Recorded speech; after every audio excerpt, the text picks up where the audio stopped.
combos.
Hello, everybody, and welcome. This is the Apostate Prophet. How's everybody doing?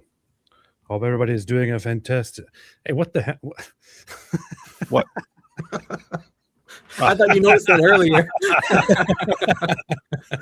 Yeah, so as you guys can see, AP did like a green screen in my background or something. He turned it blue. I don't know what's going on there. Yeah, but he just tinted it blue, man. Yeah.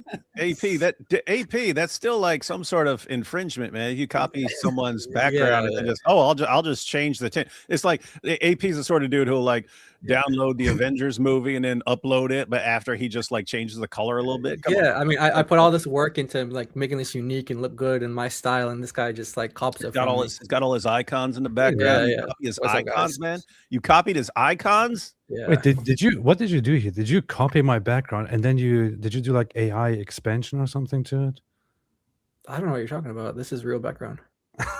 Like, yeah, you don't see anything. You don't see The any. The icons look completely. The icons are completely different from the icons that I have. What do you mean? What's wrong with you? What is wrong with you? Where was I? Yes, hello everybody and welcome. This is the Apostate Prophet. Too late. Too late. Hey, what's up, man? I'm here with David Wood and Jai. What's up, Jai?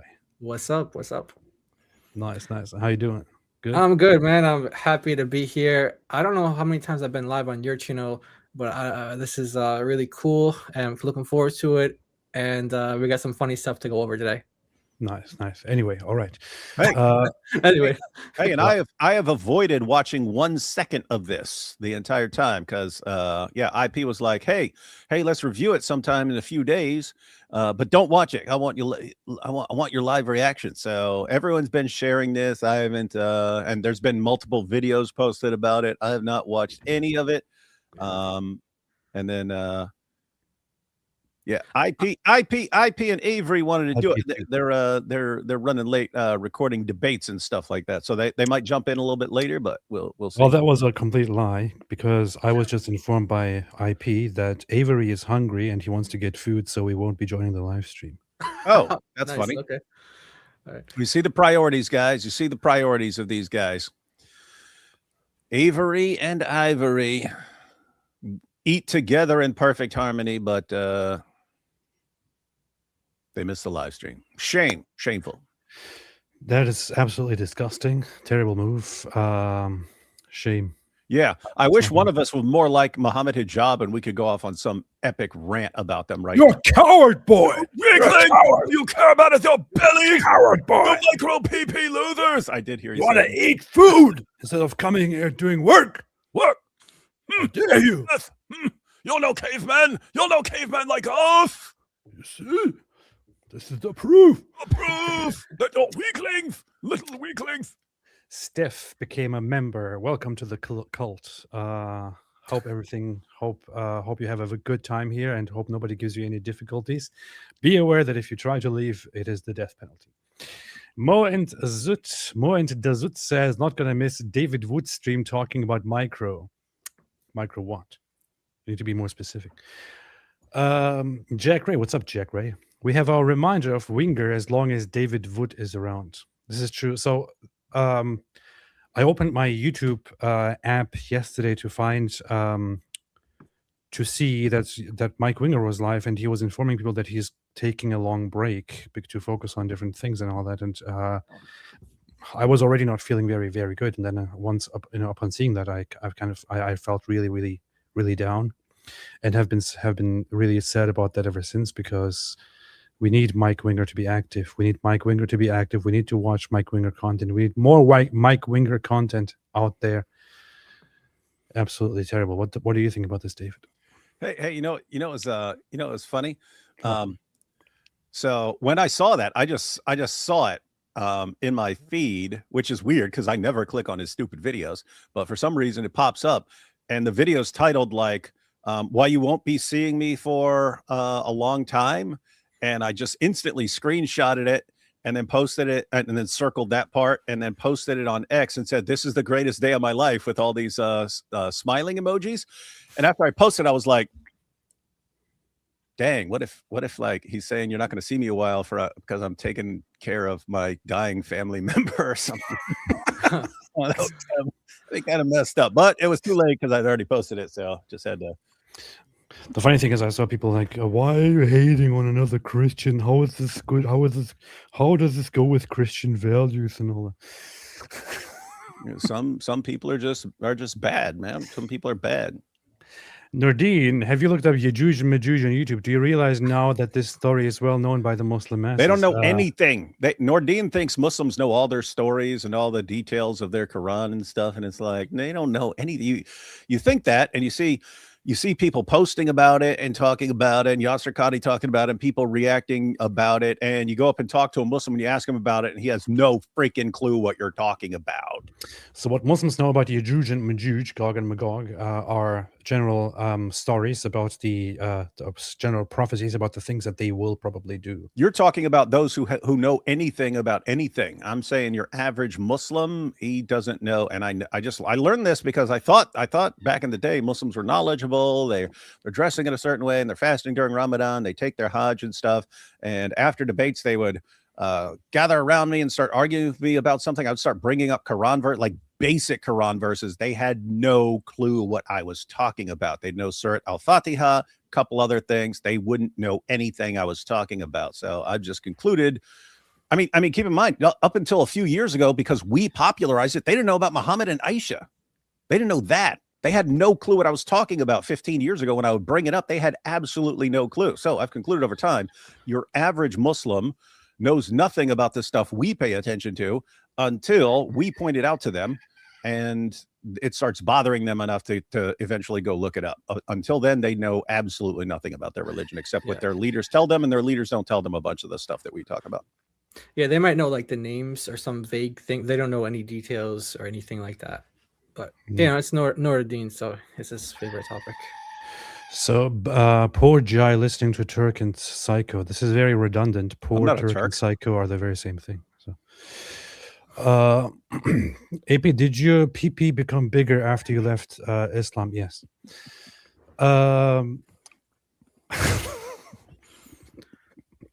He stopped imitating Muhammad.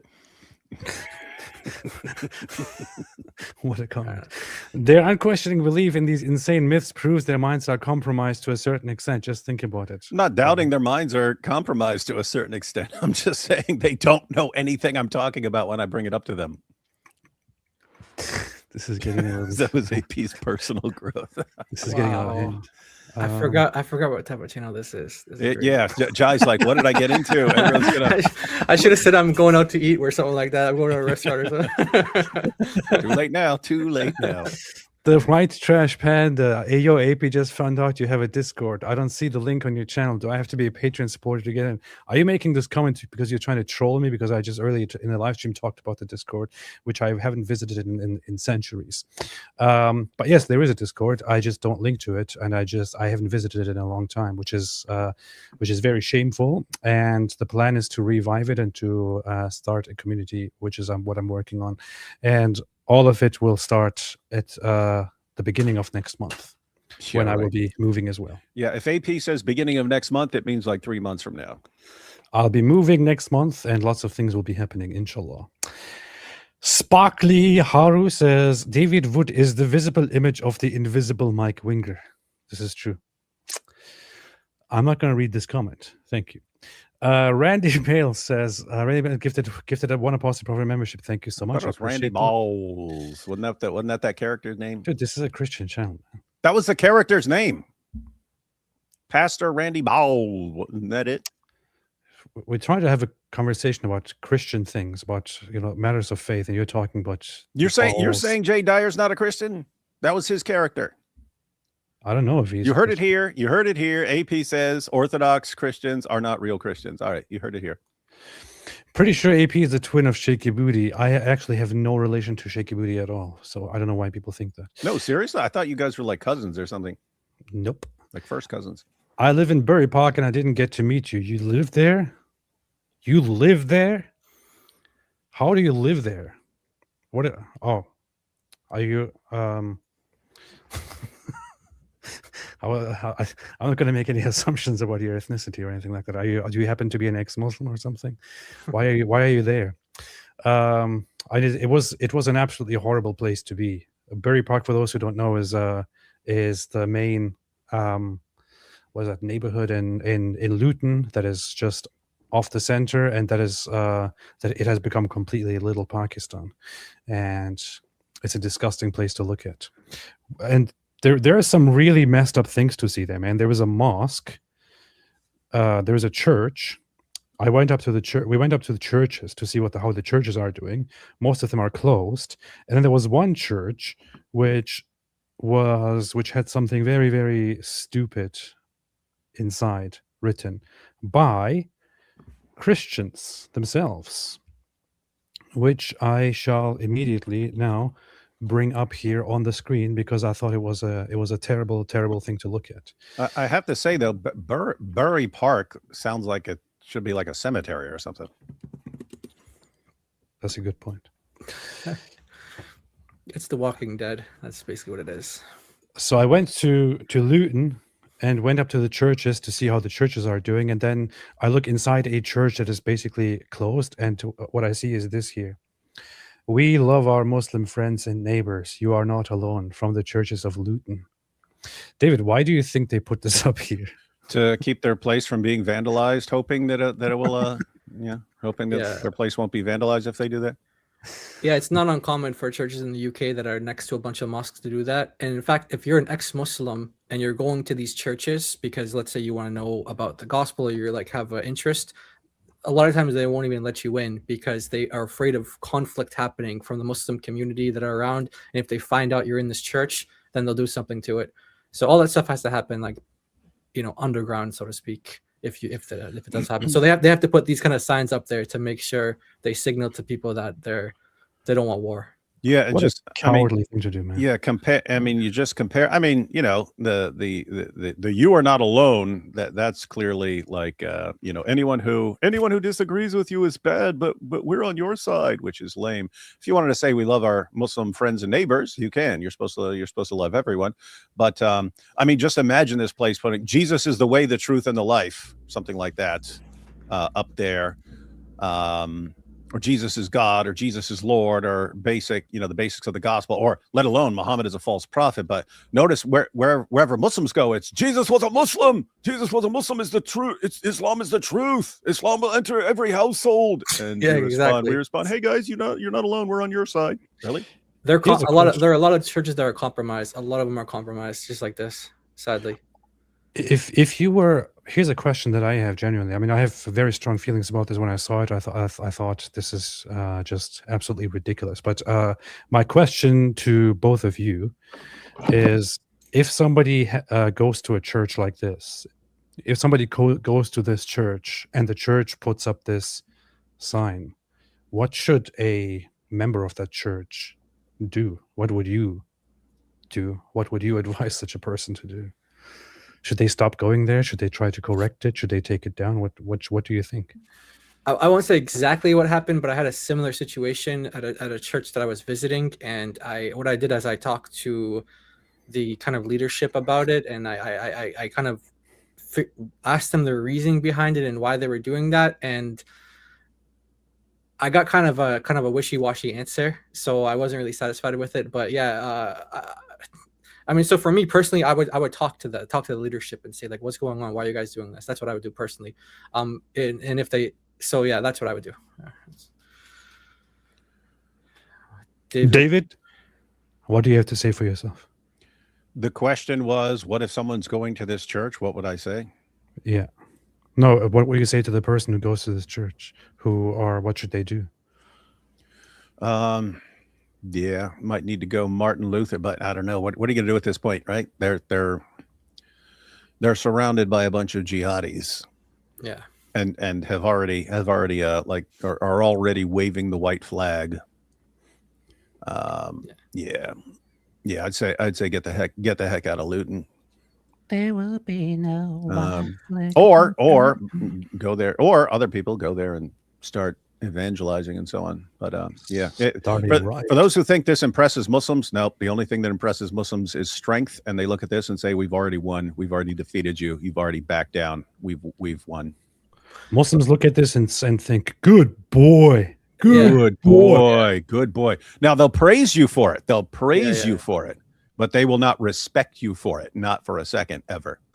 Yeah, but maybe you guys wouldn't be surprised, but some people might be surprised to know that a lot of people who attend those types of churches, they think we're wrong, our approach is wrong, that's the way to do it. And so they might actually tell us, yeah, your approach is wrong. That's not how you reach Muslims. You don't be so aggressive or so combative or talk about their beliefs being false. And they actually think they're doing the right thing. It's like it's like backwards world. And you can go up to them. You can go up to them and say, really, so you're right here. You are surrounded by Muslims.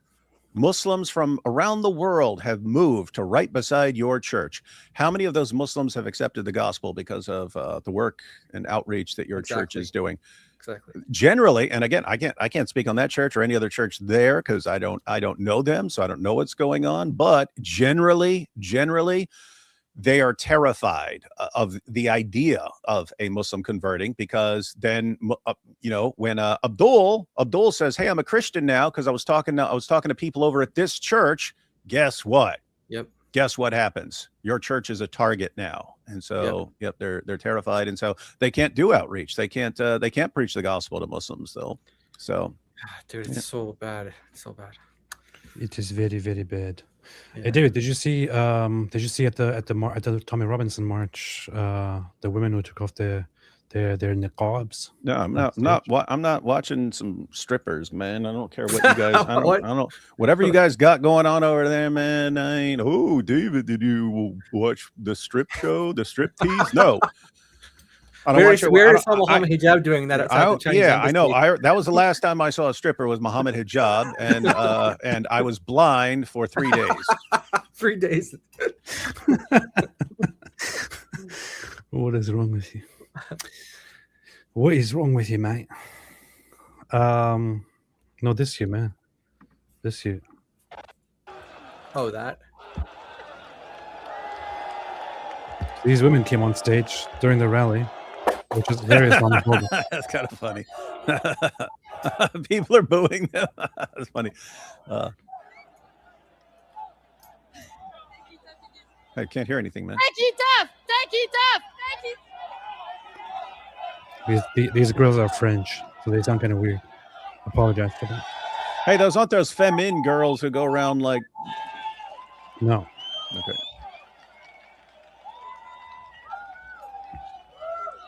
Then the right one got stuck. You see, this is the power of Allah. She got stuck in her niqab. So this is a group from France that tackles Islam and talks about how it oppresses women and all that. So they came to the rally to speak. After that, she gave a very, very nice speech, but I didn't understand any of it because of her French accent. Mm-hmm. So, but it was I think it was a very good speech. I do not know. We, the people of France, we sound like we always have a mouthful of cheese. But here we are to tell you about Islam. Croissant. The croissant is beautiful. That was what we said. What is Islam? Yeah. No, but much respect to those women. They got balls, which doesn't make any sense, but it does make sense in some contexts today. D, what's up, D? How are you doing? Hi, guys. Loving these Spanish police videos. Oh, yeah. I saw that earlier, and I didn't understand what that was about, but Spanish police is beating up the pro-Palestine protesters and pro-Palestine activists who came back from the flotilla, and everybody Really? was talking Like, about that. Yeah. like Spain is real quick to back down from Islam. I know Spain is like Spain is led by a socialist government and all that. So, but the police was being very, very rough, was being very brutal to them. I don't know why. I haven't really followed what exactly happened, how it exactly unfolded, but they were beating them heavily. I don't exactly know what happened. If somebody knows what exactly happened, if somebody knows the context, please explain it to me. I would like to look it up and then watch those things and see what happened to Daughter of Christ. Haven't seen her in a while. God willing, you guys will see her soon. We're just kind of waiting on something right now. Everything's fine. Just kind of waiting on something that's outside of our control. But yeah, thanks for translation. Mind your own business.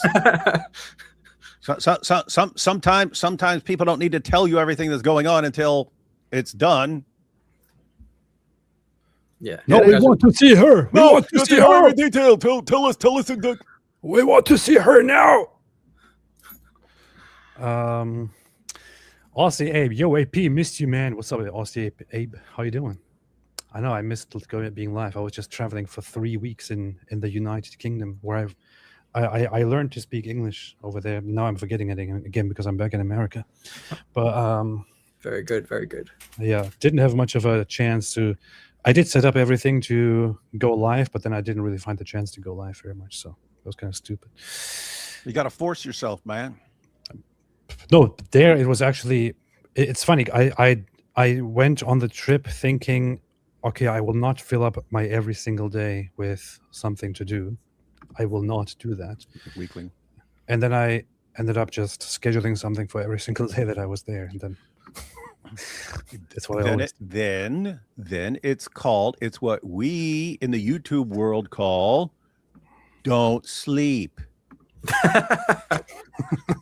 You make time by not sleeping. That's what I did all week. My whole family was gone, so I had to do all the stuff I normally do, plus all the stuff my wife does, getting 3 or 4 hours of sleep a night, going live like 9 hours a day. I did so many sacrifices, man. I got in touch with Bob and said, hey, let's record something for my channel. But then he said, oh, yeah, let's have a conversation. Then we ended up recording just for his channel, not for my channel. Bob got you. Good job, Bob. That's how you treat these Turks, man.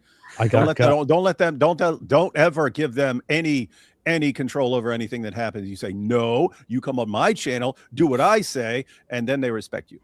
Then I was with Stefan. I was supposed to record something for my channel, but then I ended up just doing stuff for his. Then I was with Cam Higby, and he just interviewed me for his channel, and I didn't do anything. I didn't do anything for mine because I thought, whatever, I'll just do it for his.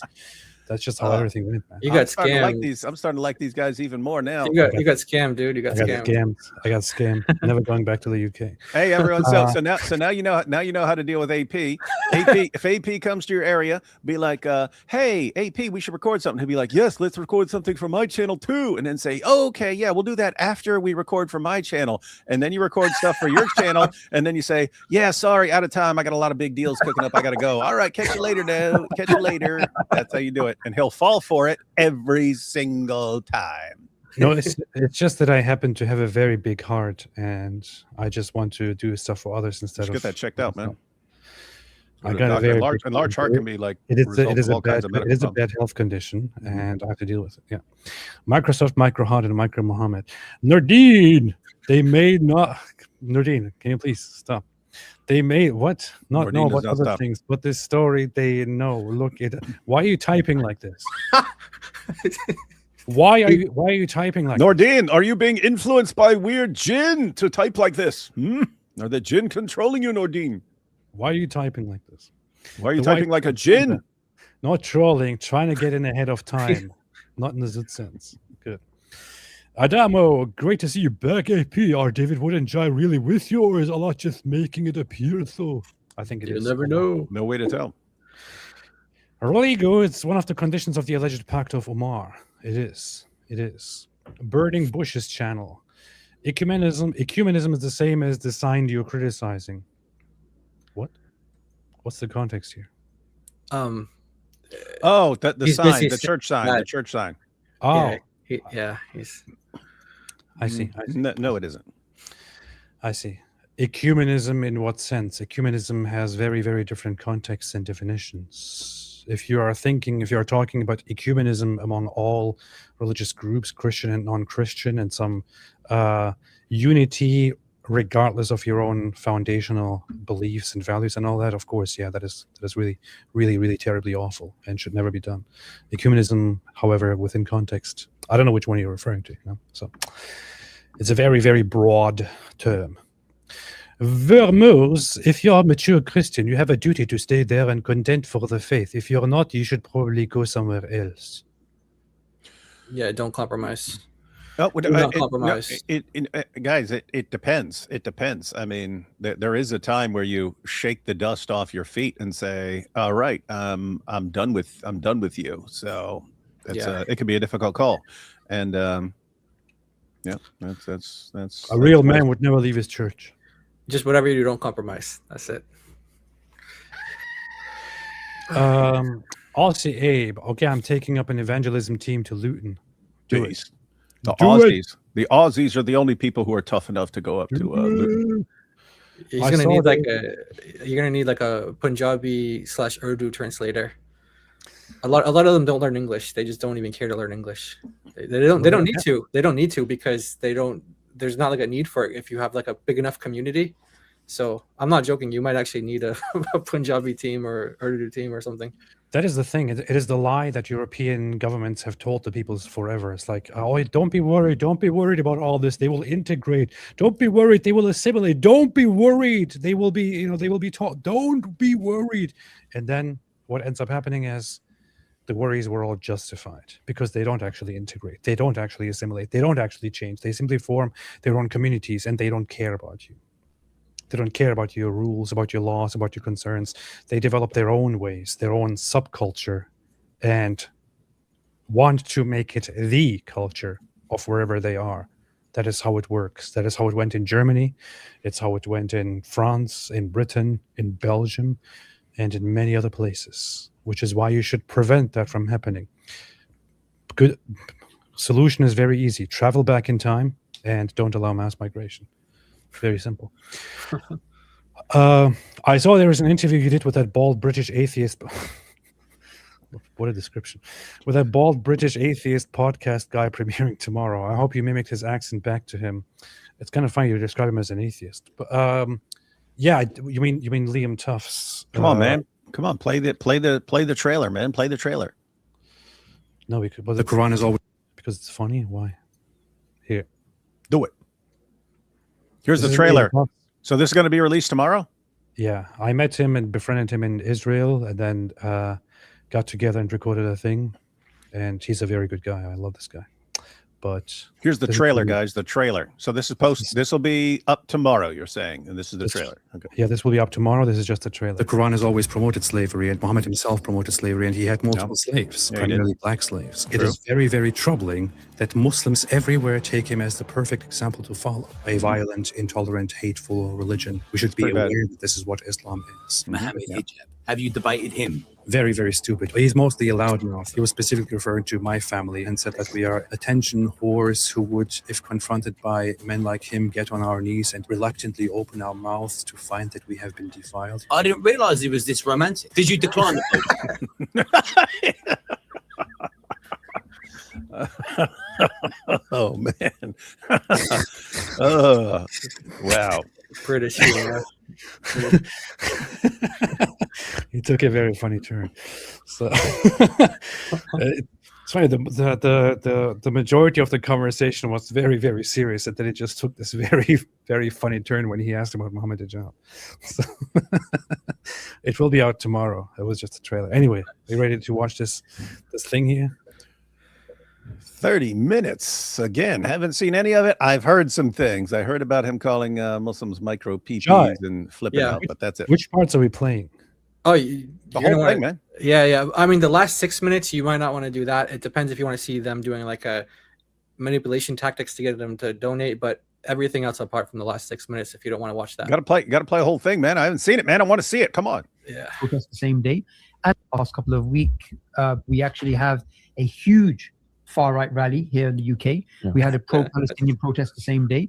And at the same time, there is this shift in politics as well. And link as well. and the world is headed towards this sort of Just a correction there. It was a huge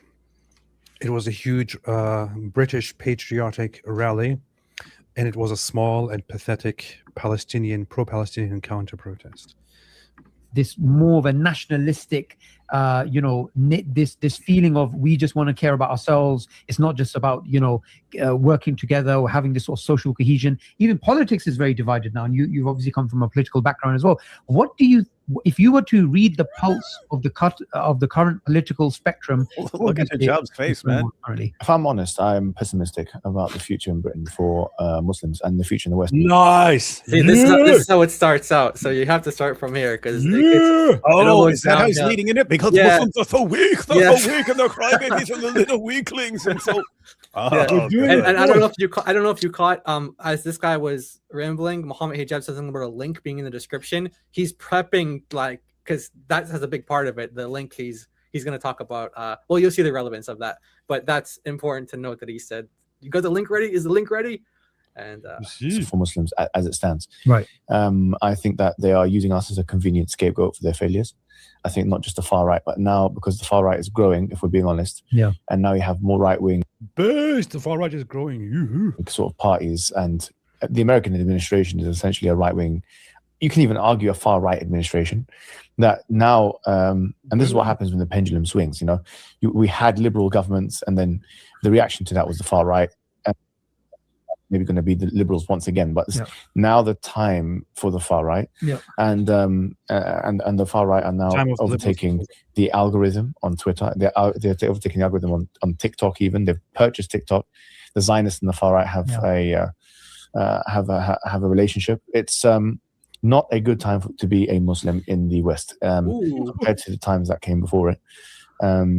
We are, of course, cognizant of this fact, and we have to be prepared for anything that may come our way. I mean, it's very likely that they're gonna start cracking down on us. Yeah, it's very likely that we're gonna start seeing. I hope so, man. where does he get this from? They're gonna start cracking down on us all. I hope you all get deported. All these people like you, Mohammed Hijab, and all the pro-Islamist folks like you. I hope you all get deported. This is like a roller coaster. He's like going up, and it's gonna go all downhill in a couple minutes. Awesome. Hey, is that Subhor with him? Yes. That's Subhor? Okay. Yeah, that's What? I mean that's him. Yeah, I know that's what you call him. So yeah, that's it. That's his name, Subhor. What is it? That's literally his name. What are you guys laughing at? What the heck, man? I was just asking who that is. Yeah, that is him. That's the man. You know exactly who it is. And they have a friend. Anyway, yeah. It's very likely that we're going to start seeing sort of an exercising of powers from the government and police force and things of a nature that we may not have seen before, because that's what a lot of British people want now. They've created. That's right. Look, you got Fan. You got Fan in the chat saying, "Is D Wood saying Subhor?" His name is Subhor, dude. His name is Subhor. That's his actual name, Subhor Ahmed. That's his name, dude. I don't know what. just because I like to repeat his name, it's still his name. What do you want me to do? Yeah, it's like the other guy at Speaker's Corner. His name is Mansoor. It's like, how do you expect me to not keep saying his name is Mansoor? Anyway, enough about Subhor. So Than, what's up, Than? Than says, "I'm back." Guess who's back? This is of course a reference to him saying "I'm back" one day, and nobody knows why he's saying that. So boring, but hey, always good to have you back. Then Richard Delina did not fight for this. He did not indeed. Hello, I missed you all, especially AP. Thank you, Ida. Ida is beast. DOC went to conquer Mars. She did indeed. We know that. What in the past they used to call it the Jewish problem. Now they've created the Muslim problem. Yeah, no, this is essentially what they've done. Yeah. And we've got to be really cognizant of that. And the first thing we have to do as Muslims is stick together. I'm very surprised. I have to say, I'm not impressed with the Muslim community. Like there's some things. One second. You know, You hear the tone shift in his voice? Yes. Okay. He went from one. He went from 1 to like 2.5. But you can tell. But that means you can see where it's heading, right? And we've all seen him crash dialing. up. He's dialing it up. He's starting to dial it up. All right. Some facts about the Muslim community in the West, in Britain, in the UK, in even America, in the Western countries, and even in the whole world. Let's be honest, it's just so unimpressive. We're in a very weak situation. We're exactly where the Prophet ﷺ said we would be when he said that. It's a very interesting hadith, a very important one. And wallahi, I believe there's no greater example of what he mentioned in that hadith than today. It is exactly what the Prophet. And what did he say? He said that the time has almost come where the nations will gather upon you like they gather upon food on a dinner table. It has almost come. Dinner time. 2026. He just admitted it. He just admitted we've been eating them alive for a couple years now, which is why they're running and hiding. Hey, Hijab, next quote your prophet's hadith about Islam crawling back into its hole like a snake. Not in the zut sense, but quote that one. It's kind of funny to me that he says he quotes a hadith and uses the hadith to say this is describing what is happening, what is about to happen, and he's quoting the hadith by Mohammed, in which Mohammed says that it's about to happen. Oh yeah, right. Yeah, it's happening soon. Happening very, very soon. It's about to happen, guys. Listen, this is about to happen. And 1,400 years later, Muhammad Hijab is like, oh yeah, he's talking about right now. Meaning that they'll cut you guys. You see that's what he's talking. This proves that he's a prophet. He's going to cut you up in a small piece. You guys are, and then the Sahaba were interested. They said, really? They said, "Min qillatina ya Rasulullah." Is it because that we're going to be small in number? Oh, Rasulullah sallallahu alaihi wasallam. He said, "Bal annakum yawma idhin kathira." That day you'll actually be quite a lot. Walakinakum kaghutha'i sayli, where you're going to be like the froth of the ocean. Let's look at that hadith here for a second. It's very cute. The Prophet Muhammad sallallahu alaihi wasallam. I was wondering where your soundboard was, and you said it. The people will soon summon one another to attack you, as people when eating invite others to share their dish. Someone asked, will that be because of our small numbers at the time? And Muhammad said, no, it will be because of your small peepees. No, he replied, no, you will be numerous at that time, but you will be scum. Wow. Heck, Muhammad was the original Islamophobe. Muhammad was the original anti-Muslim bigot. You will be scum and rubbish. But if I were to say that, then I'm the bad guy. Is your prophet saying this? Oh, we need it. I don't know. People might need to quote this a little more. Muhammad said, you will be scum and rubbish. This is very accurate. He was actually talking exactly about you, Muhammad. There you have it. There you got it. Scum and rubbish. Scum and rubbish. So he was talking about you. He was talking about you, scum and rubbish. Like that carried down by a torrent, and Allah will take fear of you from the breasts of your enemy, and last enervation into your hearts. Is this a word? Enervation. Yeah. Cool. Someone asked, what is wa'an, enervation? Messenger of Allah replied, love of the world and dislike of death. It's gonna get to the point where you actually you're gonna love life like the Jews. Yeah, and that will be your downfall. The Jews love life, and you also love life. This is why you will have a downfall, and this is why the Jews are so successful. Oh, wait a minute, that doesn't make any sense. Now that SubhanAllah, listen to this. Hang on. You can't just gloss right by that. That's actually funny. I love. It always cracks me up when I'm reading a hadith and they use some word. I'm like, Muhammad wouldn't have known any word that's like that. Enervation. I don't know what the Arabic equivalent of that, but there's no way Muhammad knew a big word like that. Come on. I never even heard that word before. Yeah, AP never even heard that word before. You think Muhammad knew about it? AP's like a trillion times more educated. Yeah. It means weakened. You'd be weakened, man. He's defining it as loving life and hating death. This is the weakness of the Muslims, apparently. Mm-hmm. Enervation refers to the state of being completely drained of physical or mental energy. It describes a profound loss of vitality, strength, or vigor. Interesting. Okay, there's a lot of us, so it's indicating the Muslim population is going to be bigger than it's ever been, which it is now. Yeah, it's in this time in history, it's the Muslim population is bigger than it's ever been. Yeah. And that despite the numbers that we have, we're going to be the weakest we ever were. And then they ask, is it You feel it? You feel it? We told you it was happening. So he's getting to the point. I realize now. Muslims are very, very big in number, but they have small PPs. Yep. Very small. That's what he's trying to say. Because of the numbers, they said no. The Prophet said no. We're going to be a lot, and it's a prophecy of the Prophet. And he said no. There's going to be a lot that day. But in fact, the reason why it's going to be like that is because. Hold on. Look at Subhor. Look at Subhor. He's looking up the hadith. He's like, what? Is this true? Oh my goodness. We're doomed. We're so screwed right now. Oh my goodness. We're scum and rubbish. We're scum and Prophet Muhammad said we're scum and rubbish and we're little weaklings with micro peepees. Oh my goodness. How did he know we are scum and rubbish? It only makes me believe even more. I mean, we knew it. We knew it behind the scenes. We know what we do. We know how we live, but we thought it was a secret, and yet Muhammad snitched on us. Yeah, what he prophesied 1,400 years ago that we are scum.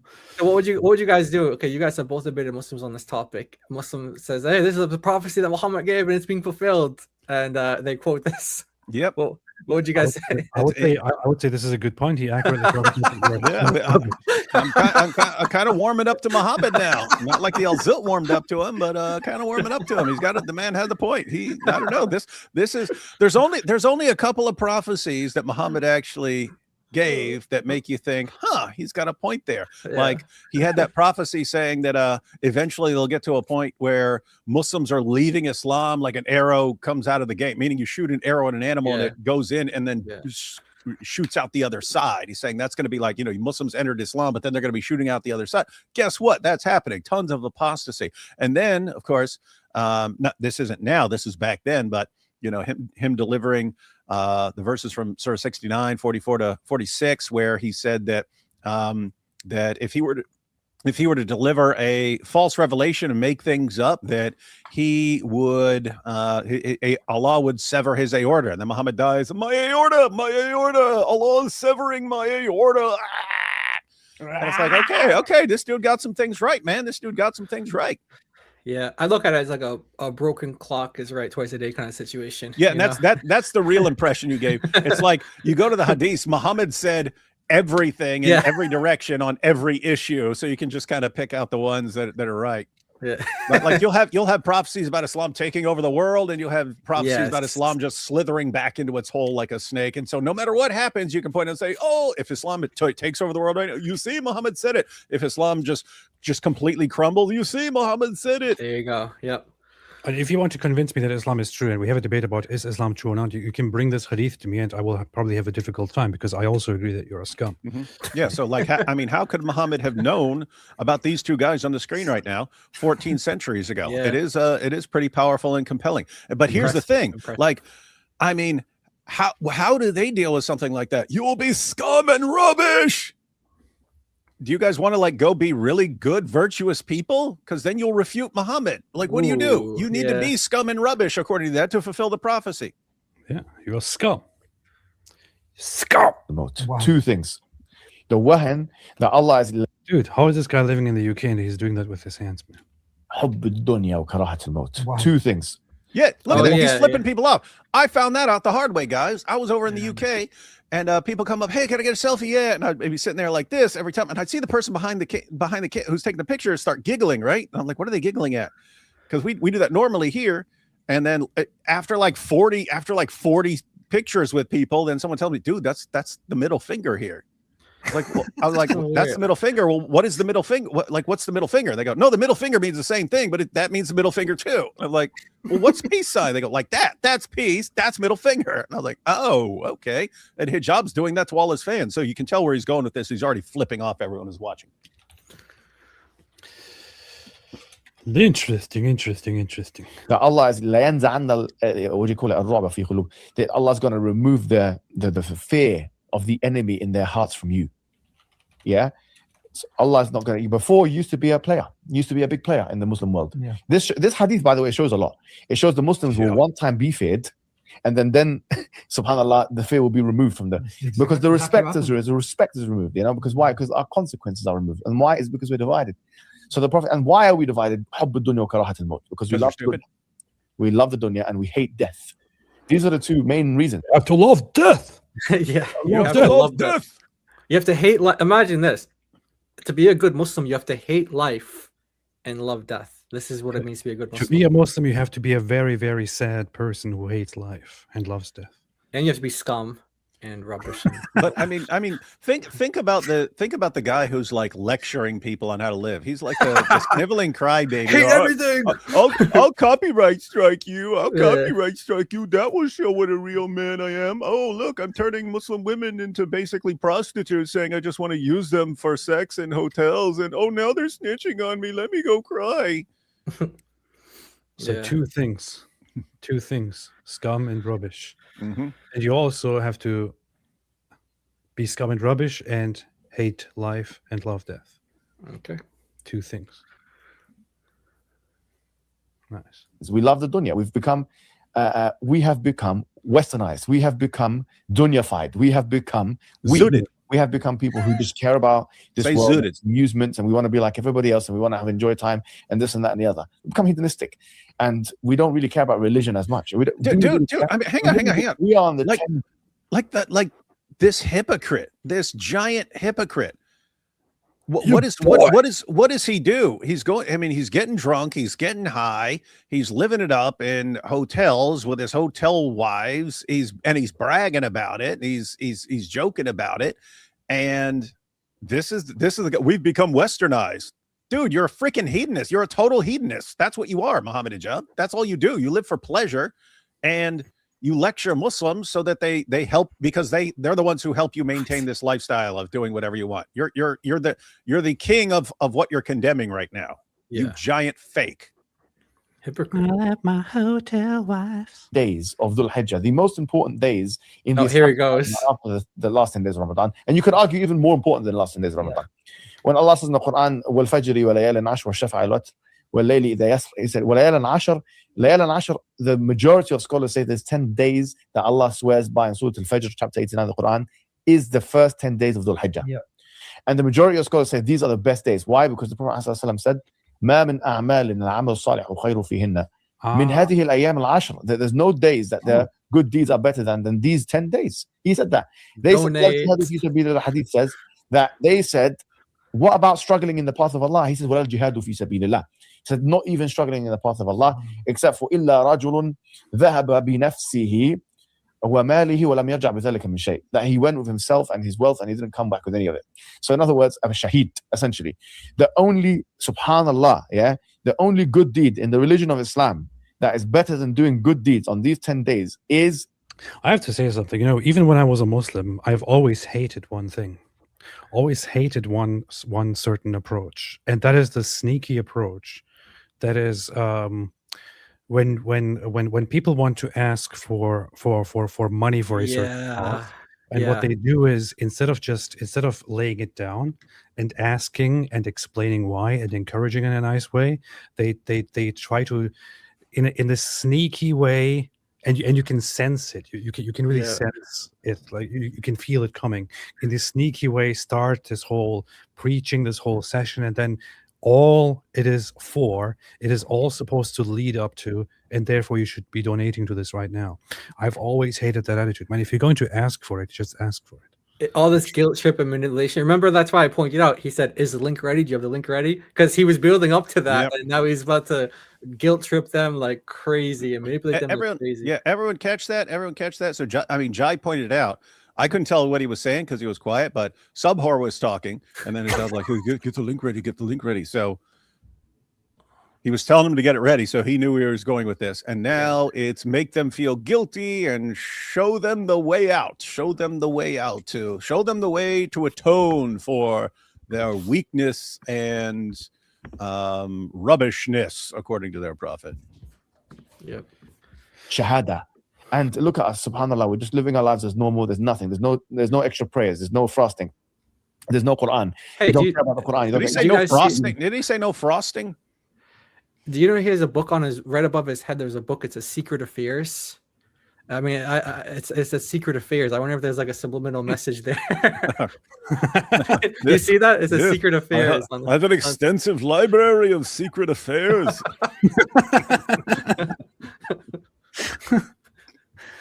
I think that book is Secret Affairs: Britain's Collusion with Radical Islam. Oh, okay, but I think it's still a subliminal message. So Yeah. He probably just bought it for the title, not for like the actual topic. I know, but I was really curious to look up what it actually is. So. Yeah, he was looking up. He's like, everyone's exposing me for my affairs. Let me look up how to keep affairs secret. Oh, look, here's a book on secret affairs. I will get this. That's funny. charity.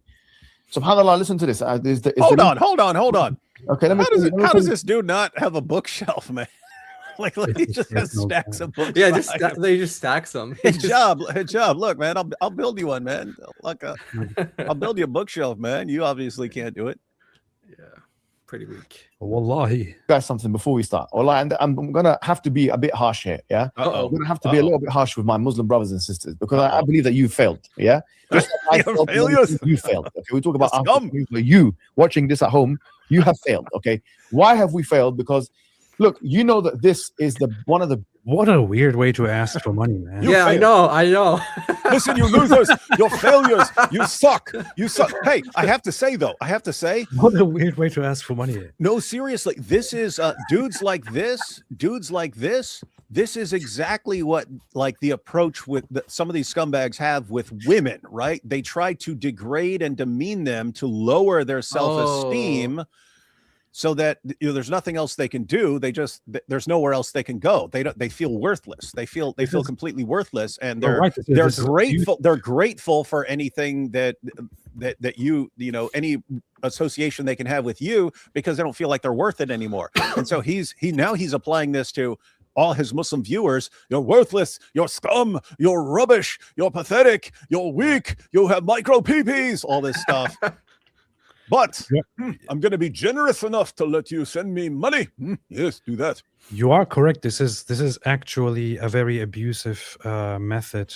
Yeah, I know it. It is crazy, An man. abusive method that he would probably use in a relationship with his hotel wives. Oh, wait a minute. He already did use that, right? Yep. Yeah. And matter of fact, when one of them exposed him for this, it was Daniel Hakikachu who responded, "You're low value. He's high value. You're low value. You should have been honored for him to just use you as a hotel wife. You should be honored for that sort of thing. He's super high value guy. You're worthless. Single mother. Yeah, over single 30, mother. You know, You should be thrilled that a man this great wanted you. Yeah. You shouldn't be complaining that he basically turned you into the equivalent of a prostitute, just using you for sex. That's how he does it. Now that's how he views the entire ummah. Mohammed Hijab wants the entire ummah to be his hotel wife. Yeah. Don't head here. Yep. And also subscribe to Subhor. Platforms in the world. What you're online, this one, my platform, Mohammed Hijab, in terms of in conservative Muslim platforms that push an Islamic narrative, we are like number one, really. Well, number one, number two, number three, maybe after Mufti Menk, maybe after Awad Suleiman. You know, it's up there in the top five. No doubt about it. There's no question about it in terms of numbers. And when we try and raise money for charity, we're not raising it for ourselves. Listen, I've never stood in front of you and said, "Give me money so I can go on holiday." I'm sorry to say, I've never done that.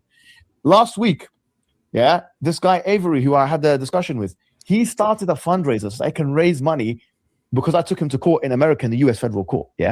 I took him to court pro se. Which pro se means litigant in person, which means what? Which means I'm the one going to do it for my own chat GPT, what he was doing on the actual debate. I'm going to have to do the same thing, take a page out of his book. Oh, hey, yeah, pause that I real don't quick. have a Yeah, because Look at what he just said right there. I'm not coming with big fancy lawyers. You're not allowed to have big fancy lawyers, Mohammed Hijab. You are officially bankrupt so that you don't have to pay those hundreds of thousands of pounds to Douglas Murray and the Spectator. So you declare bankruptcy. So you can't be hiring big fancy lawyers. So you have to do it. You have to represent yourself. Yeah, it's not a choice. It's not like some choice. It's not a choice. Yeah, and Hijab couldn't say, hey, I'm going to raise money for big fancy lawyers. They would snatch that. They would snatch that money from you in a heartbeat, right? Yeah. So Avery's not in that position. Avery knows we see this new trend. Hey, let's copyright strike everyone who posts debates and stuff. Let's just copyright strike people and get their stuff taken down. He knows, and he knew it, but we were telling him, dude, you have to fight this and you have to freaking win, or they will never stop doing it. If Hijab were to win this, him saying, feel free to have this on your channel. Oh, and then copyright strike. If he were to win that, Muslims are going to do that left and right. Yeah, let's have a debate. Yeah, post it on your channel and copyright strike.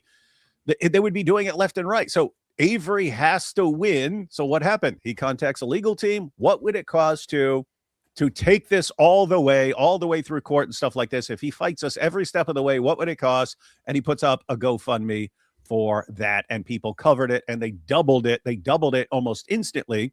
And then he actually paused it. I mean, I was telling them, let that thing keep going, man. It enrages them. You can tell how enraged look at they him. are. Yeah, they're enraged. Case in point. Yeah. So interesting. I'm looking at the charity that he's giving all this speech for, and it's got some troubling reviews by people who say that they can't cancel their donations. They keep really keep taking more and more donations and all that, and they can't cancel. I see that they seem to have a high internal spending ratio compared to the charity that they actually hand out to charitable causes. Interesting stuff. Might be something worth looking into. It's even it's registered with the UK government, and the government gives transparency in how charities use their funds, and you can check there. And it seems to have a relatively high ratio of using the funds for management and expenses and stuff. Oh, that's how they do it. Hey, by the way, I wonder if there's a way to tell like the date of this live stream and how many donations he got after he did this thing. I don't know if this worked, if it's a success for him or not, but I wonder if there's a way to tell, like you can match the dates to like the money that they raised at the time. We gotta figure it out. I don't know. All right. Okay. I don't know. Oh yeah, representing me in the night. When was this live stream? He does it like every Tuesday. So when was that? It was last Tuesday, right? Yeah, last Tuesday. I mean Tuesday. Jai, is this the stream that was on when we were live? Yes. This is dude, stream. hey, did you know that?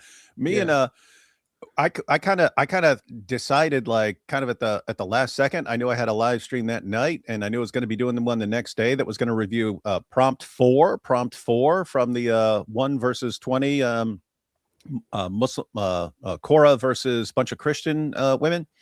And so we'd reviewed prompt 1 and prompt 2, and I knew we were going to be reviewing prompt 4 the next day, and I already had a live stream at 8, and I was like, gosh, I don't want to skip 3. That's the one, that's the one that had Christina, Lady Logic, and it was just, okay, why are we going to do 1, 2, and 4? So I was like, I was about to set up the 8 o'clock live stream. It was already in the afternoon. I was about to set that one up, and I was like, okay, let me just set one up for 5.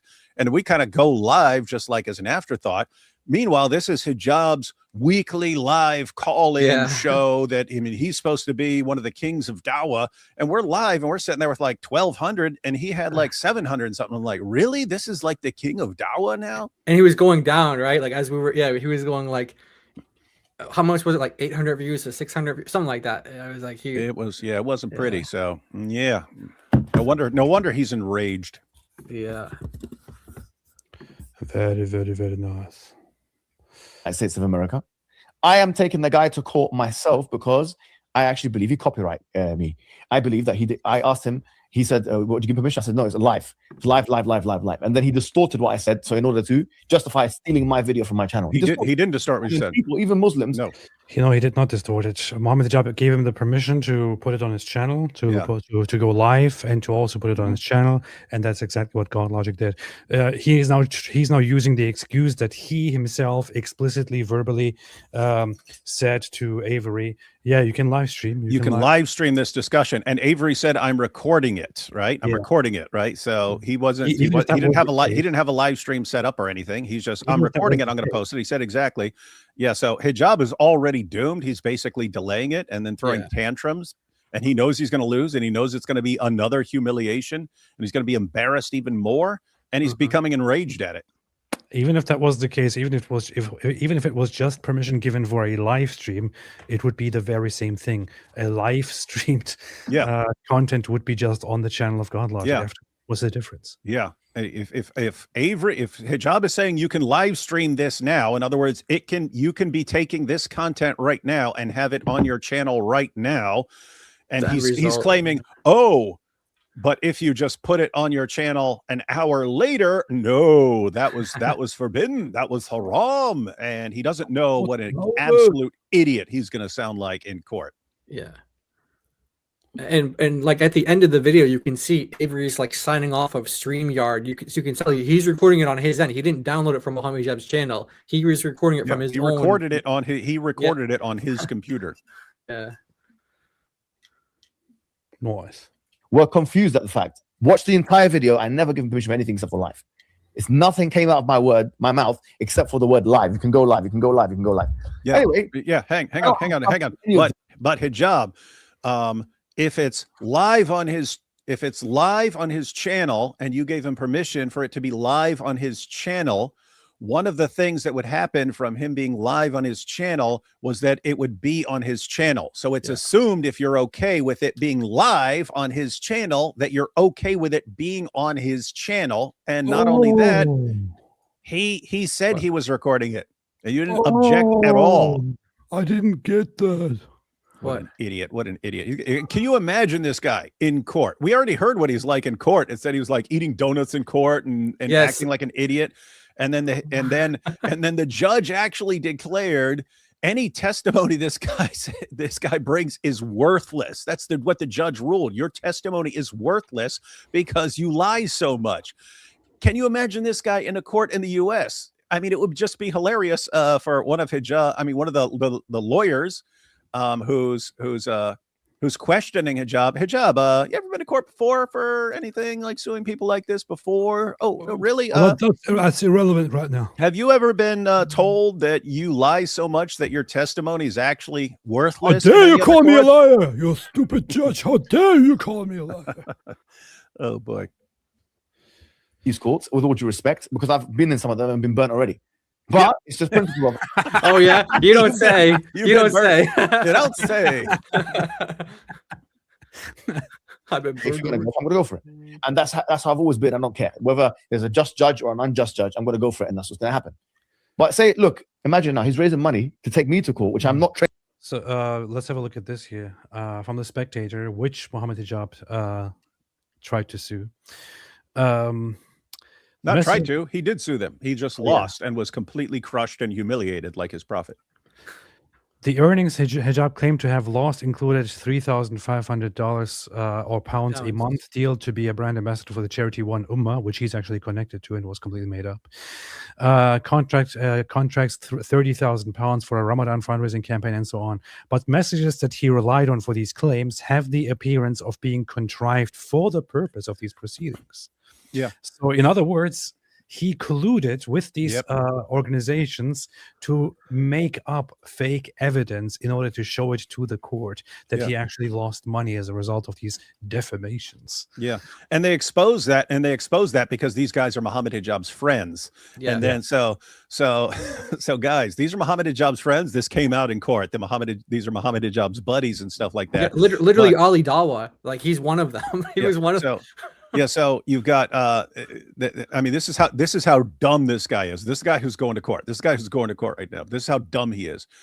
He doesn't think actual lawyers are going to be able to figure this stuff out. Smart lawyers are going to be able to find this stuff. He just thought, because he's stupid, he thought these guys would look at this and go, "Oh my goodness, let's settle out of court. Let's give them some money and settle it." and they'll take their stuff down. Instead, they fought it. But yeah, the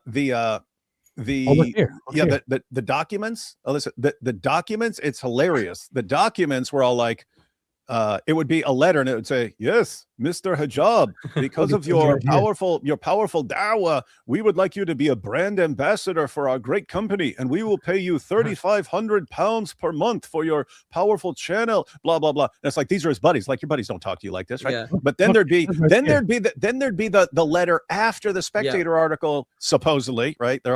And it would say, "Mohammed Hijab, we did want you as a brand ambassador. And yes, you would have earned $3,500 per month as our brand ambassador. But after we read what the Spectator has said about you and what Douglas Murray said about you, we don't want you as our brand ambassador anymore. This has cost you the sum of £3,500 per month for total blah, blah, blah, giving this total of what you have lost because of this article." And it's like, are you serious? What judge is going to fall for that idiotic? Good thing is that these scammers are completely stupid. I mean, if I was a scammer in that situation and I looked at those letters, I would think, okay, guys, this doesn't look believable at all. We should probably not be going this route.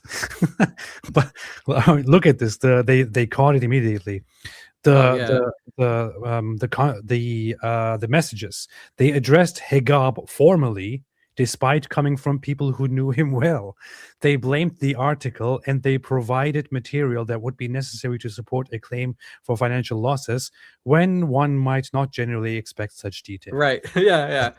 Because of that article which Douglas Murray wrote, they're specifically saying the exact article. We're no longer going to pay you this money that you would have otherwise had unless it was for this article. It was like something like that. It was like, they also arrived at roughly the same time, which was several weeks after the article, but very shortly before a letter of claim was sent. You see that, guys? All these messages to Hijab about how this Spectator article has cost him tons and tons of money arrive conveniently all around the same time, right before he writes his complaint. Yeah. Oh my goodness, that's how stupid this guy is. That's found that as a witness, Hijab was combative and constantly argumentative, arguing his case rather than giving straightforward responses. He made an untenable denial of vigilantism over his actions in Leicester. He made claims that were not credible when he said he was unaware of having given a speech in front of a van displaying images of the Holocaust on another occasion in Golders Green. He also described the Jewish people he encountered in Golders Green as Zionists without any objective basis.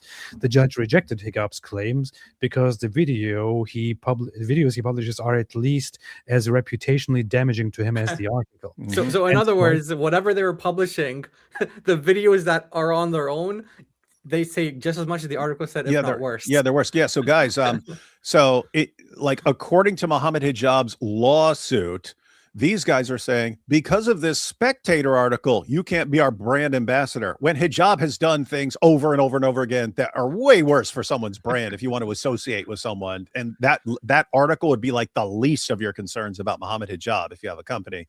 So it was, I mean, fake, absolutely fake. That's what the judge said here, apparently, according to the report. Yeah. Basically, in short words, in plain words, told Hijab, hey, you don't need to be complaining about this article that the Spectator wrote about you because your own videos are worse. Like, anyone can conclude the same thing, whether they read the article or whether they watch the video. They're going to conclude the same thing about you. Man, incredible. What a dope. Incredible. Trained in US law. I'm not trained in UK law. I'm not trained in any law, let alone federal US law, I'm not trained in any law. He raises, I don't know, someone said £60,000, $60,000 in one day. We try and raise money for people that are being killed. Oh, like, subhanAllah, like 11. Did GodLogic not raise more money?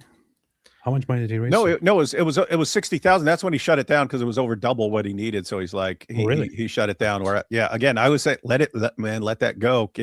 Just to enrage these guys, because keep in mind,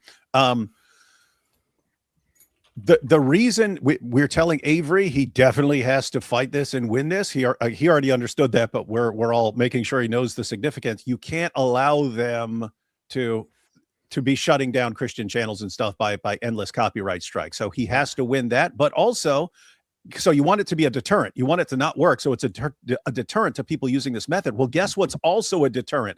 Making Christian apologists rich and giving them everything they need to fund their ministries for long times, right? Mhm. That's a massive deterrent. Hey, I'm going to copyright strike this guy and take him to court. Okay, well, guess what? You're going to end up giving him a ton of money because people are all going to want to donate it. And then if he doesn't, and then if people go beyond what he needs for the court case, then they're all basically funding his ministry. Stop funding Christian apologists who are going after Islam. Stop funding their ministries. Do not do that. And they even called him out. Who was it? Jake who called him out? Jake who called him out. You just Yep. gave Avery a ton of money. What the heck is wrong with you? That's why, I mean, it would have been hilarious for Avery to get like 200,000 or something like that for his ministry to be completely funded, all thanks to Mohammed Hijab being an idiot. That's just like a supreme deterrent. Every time another Muslim thinks about doing this in the future, hey, I got a brilliant idea. Let me copyright strike them and take them to court. Everyone would be, no, do not do that. Yeah. Don't do that. That is so stupid. Massive deterrent. No. And you see him like breaking down psychologically over this. Yeah, and so they're about to say like, oh, but the video is available on our channel, and they think that like that's what's going on here. Like he's fighting so that people could just merely see the video, not the principle here, not the idea that Muslims think that they can just control things and try to get our channels banned because of their copyright strikes and all this stuff. They think that, oh, it's just someone can still see the video on our channel. That's all this is about. No, it's about you trying to control people, you trying to shut people down, you trying to get people banned, and you're lying to people saying you can have it on your channel, and then when they put it on their channel, look what you do. So this is going to be making Muhammad Hijab an example, and he doesn't like that. He doesn't like being made an example of.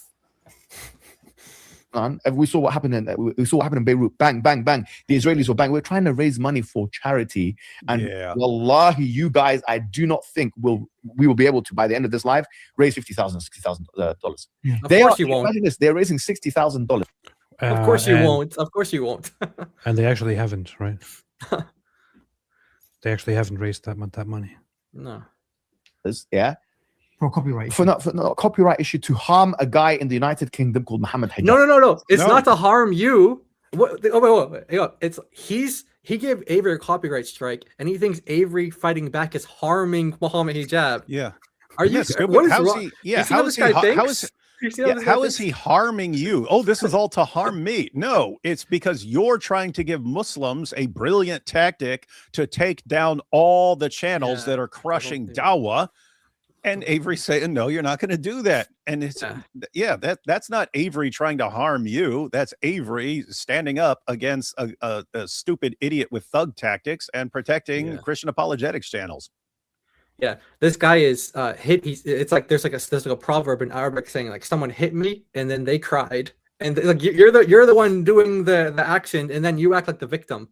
No, no one's trying to harm you. You tried to harm Avery, and he's defending himself, and he's standing up for really all content creators so they don't get taken advantage of by people like you. They want to legally harm a man in the United Kingdom, Muslim man called Mohammed Hijab, who's doing dawah. Which I'm flattered that they all think that it's worth that much money, and I'm flattered that they think they need to do that. And I'm actually, no, Hijab. What's happening is that you are suing somebody because you're a baby. For their right to publish something that you have even given permission to, and people are saying, no, screw you, we are going to support this guy whom you are suing. That is what is happening. What does it have to do with dawah? You are not the victim, Hijab. You are not the victim. This is like Uthman ibn Fibin. He's like, oh, they're trying to hurt the dawah. They're trying to hurt the dawah. No, your dawah is you're admitting it yourself that you guys are weak. What dawah? You guys are weak already. We don't need to do anything. You guys are destroying yourselves. It's like this is not about you having strong, powerful dawah or something like that. It's because you are. Yeah, go ahead. Yeah, I mean, just guess what? When Mohammed Hijab gave Avery permission to have this on his channel, Hijab was thinking he's gonna manhandle Avery and give powerful dawah. Avery schooled him and humiliated him, and the video on Avery's channel was blowing Hijab's video out of the water and was going viral. It was going like this. So Hijab, boom, copyright strike to keep it from going more viral because he just doesn't want everyone reviewing this constantly and using it to make fun of him. So he came up with the brilliant tactic. Ooh, copyright strike. And we said no, not going to do it. Not They that haven't good. they overestimate me more than even I overestimate myself. Yeah. But the fact is this: why I forget these guys. We are weak because we can't even help our poor. We are weak because we can't even raise money. Look, we're talking about Lebanon. Lebanon is a country with 30 or 40% Christian. Okay, we want to raise money for people that have been oppressed, whether they are Muslim or whether they are Christian. That's Actually, it. Druze, because amen. wallahi, like a lot of Christians. Listen, a lot of Christians. I know you guys are watching this. He's trying to appeal to the Christians now. What do you mean? A lot of your donate. He wants us to donate to him. he also had like 700 people watching. There's certainly are a lot of Christians watching. It's money for people that have been oppressed, Now they are watching. whether they are Muslim or whether they are Christian. That's Actually, it. Druze, because amen. wallahi, like a lot of Christians. Listen, a lot of Christians. I know you guys are watching this. And I think, to be honest, this has been quite bad. The interaction between us is not a representation of how Muslims and Christians should interact. So I'm honest with you, bro. Really? There's two Oh, So he's Hijab. talking about Lebanon here, and he's This talking guy? about how Christians are, how Muslims and Christians are being oppressed in Lebanon. This is a very typical slimy tactic to appeal to Christians, despite the fact that this guy also happens to be an extremely anti-Christian bastard. He's trying to appeal to Christians by bringing up Christians because Lebanon happens to be a Christian country, or a country that is originally Christian and that has been occupied by Islamists and has been overtaken by Muslims. In the conflict that is ongoing, the conflict between Lebanon and Israel, the fight was started by Hezbollah, which took over and occupied vast regions within Lebanon. The Christians in Lebanon hate Hezbollah, and Hezbollah repeatedly attacks and keeps firing at Israel, as a result of which Israel says, all right, enough is enough, we're going to go in. Among Christians, the general attitude is that Hezbollah is the one to blame here in this case. The request has repeatedly been for Hezbollah to stop fighting, to stop doing this, to stop ruining the country. This guy comes here as an Islamist trying to appeal to Christians. Take it, or sort the situation out with your fellow Islamists, Hijab, who are causing all the mess. Yeah, he's I mean, this is like a grifter kind of thing. He's just trying to appeal to, like, he's trying to appeal to Christians as if he cares about the Christians of the Middle East. He doesn't even care about the Muslims of the Middle East. Look how these guys treat Palestinians. Forget about Lebanese Muslims. Look how they treat Palestinian Muslims. They don't care. They're just trying to raise money, and I don't know, God knows what they do with the money. But these guys don't actually care. They don't care about Palestinians. They don't care about Lebanese Christians. They don't care about Lebanese Christians or Muslims. He's just using this as a way to get people to donate. Grifter tactics. Yeah, and I mean, this happened a lot. I mean, you saw this. I mean, I don't know anything about this particular charity. AP says it doesn't have a good reputation, but we saw this a lot. We saw this a lot in the aftermath of all the people raising money for the people of Gaza. And so they take donations, but they're taking like 60% of it for their hard work of asking for the donations. We saw that over and over and over again. Of this guy made $2 million off of asking for donations for Gaza and stuff like that. So, I mean, given who we're dealing with right now, what do you think's going on? Hijab, you raise money for this, and we'll give you like 40% of whatever you're raising. Probably something like that. Alhamdulillah. I actually I'm quite connected to lots of Christians in southern Lebanon, and maybe I can bring some of them on here sometime. But those guys absolutely hate Hezbollah, and they are sick of it. They hate the Islamic change of their country, and even one big consideration that people even have is they don't want to split Lebanon, but there is this thinking going on of maybe we should just split and create our own independent Lebanese Christian country. Yeah, because it's not going to work out. Yeah. Polemical, yeah. The fact of the matter is this: we Muslims and Christians have always really coexisted. Muslims and Christians. What? Answer. This just turned into a comedy hour now. We've always coexisted. Give us your money. Give For us your money. 14 centuries, Christians and Muslims lived in perfect harmony. Everything was great. It was all wonderful. We were brothers. And then Avery came along and started attacking me. I don't know why. I did nothing, but he started attacking me and trying to divide us because we were so loving towards one another. And now Avery's ruining it. Oh, don't let him do it. Don't let him do it. Send me money. And everybody knows what we're talking about when we say there are two major religious groups, and for the last 1,400 years, maybe with some slowing down over the last 100 years, they have been fighting against each other. Everybody knows we're talking about Christians and Muslims, right? The Islamic invasions of Christian lands started with Muhammad himself, immediately with his successors who invaded Christian lands, and they did not stop until the end of the First World War, where finally an end was put to the Islamic imperialism. And right now, there's still a lot of fighting going on. There's still a lot of fighting going on, just not on as big of a scale as it was in the past. But you could just see this currently as a little bit of a pause phase, because the West crushed the Islamic Empire. Yeah, Quite some togetherness here. The closest people to you are the Christians. Can you imagine that? It says, وَلَا تَجِدَنَّ أَقْرَبَهُم.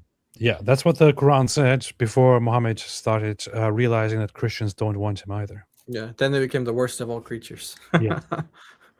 Chapter 98, verse 6. It's kind of funny how he doesn't care to explain this context. No, of course not. No. Yeah. You can lay it down, and I wanted to do this forever. I have it already, just didn't get to work with it. But maybe we can do this together when I'm over there, Jai. Yeah. But I put together all the verses in which the Quran talks about Christians in chronological order. Yeah. Couldn't think of the word. And you see how it goes from very sympathetic to neutral to indifferent to hostile to convert or else. Yeah. To may Allah destroy them. Yeah. It's like, yep. That you'll find the ones who are closest to you in love. SubhanAllah, the word love is used in the verse. You will find that the closest ones to you, in love are the ones who say we are Christian. That is a verse in the Quran. Many Christians listening to this might not know that. Yeah. In terms of people, that is true. That's what the Quran does actually says. Yeah, it does say that. But that's before things turn ugly. Well, with Christian people, and what's also important is that it is an attempt by the Quran or by Muhammad to suck up to Christians because things didn't work out with the Jews. Doing exactly what he's doing. Exactly what he's doing is what the Quran was doing. It's like, come on, guys. Let's all get along. Don't give us your money, like that kind of thing. Like that's exactly what he's doing. That's what the Quran was doing. First, Muhammad was trying to suck up to Jews and Christians. Yeah. And the Jews rejected him, and he started hating the Jews. Yeah. And the entire rhetoric there is, Jews hate you, but Christians, they love you. Christians are good. Until he interacts with Christians more, and then things get nasty, and then it goes, okay, you know what? Christians are the same. Christians and Jews, the same. They're friends of one another. Whoever befriends them is one of them and will go to hell forever. That's what it is. It's kind of, so Mohammed Hijab is doing this the other way around. He went from like the hostile, like he hates Christians approach to now he's like, he's kind of like trying to soften up to us, and he's like, oh, we were doing this wrong the whole time, guys. When I was threatening your wives and when I was, insulting you and saying that you guys all like, that was all wrong. Now just give me your money and I promise everything will be okay. We're all friends. Send me money so I can help the Christians. That's what I do. I raise money to help Christians. Yeah, sure. Imagine any Christian falling for this. This is crazy. Still don't understand how Israel gave the temple to the Manus and they still claim apartheid. Complete change of topic, but sometimes I wonder if I'm not very much into conspiracy theories, but sometimes I wonder if it's also a tactical thing by Israel because they are afraid of what happens internally if they have full control over the temple, especially of the secular Israeli governments of the past. Maybe they just don't want to deal with the consequences of having full control of the temple. I don't know. It's an interesting topic. Very interesting. We don't want to always have these antagonistic things. Sometimes we need to work together. Yeah, there are times, Against Zionism, for example. Against Zionism, but let's just say something. Yeah. Even That's when they want to be friends, when they can use us as useful idiots for them. Christian people. Let's be friends to destroy the Zionists. Lebanon's one of the perfect places because the population is almost evenly divided. So we're raising money for Lebanon. The people who have been devastated in Lebanon by the Iranian strikes in the most holy days in the Islamic calendar, with potentially the exception of Layl al-Qadr and potentially the exception of the last 9 nights, with a difference of opinion among the scholars, actually. And the majority say it's actually these days. And let's see how much we're able to raise today by the end of this life. Mr. Avery was able to raise $60,000. There's also something funny that he points out here. Lebanon is a perfect example because the population is nearly equally divided between Christians and Muslims.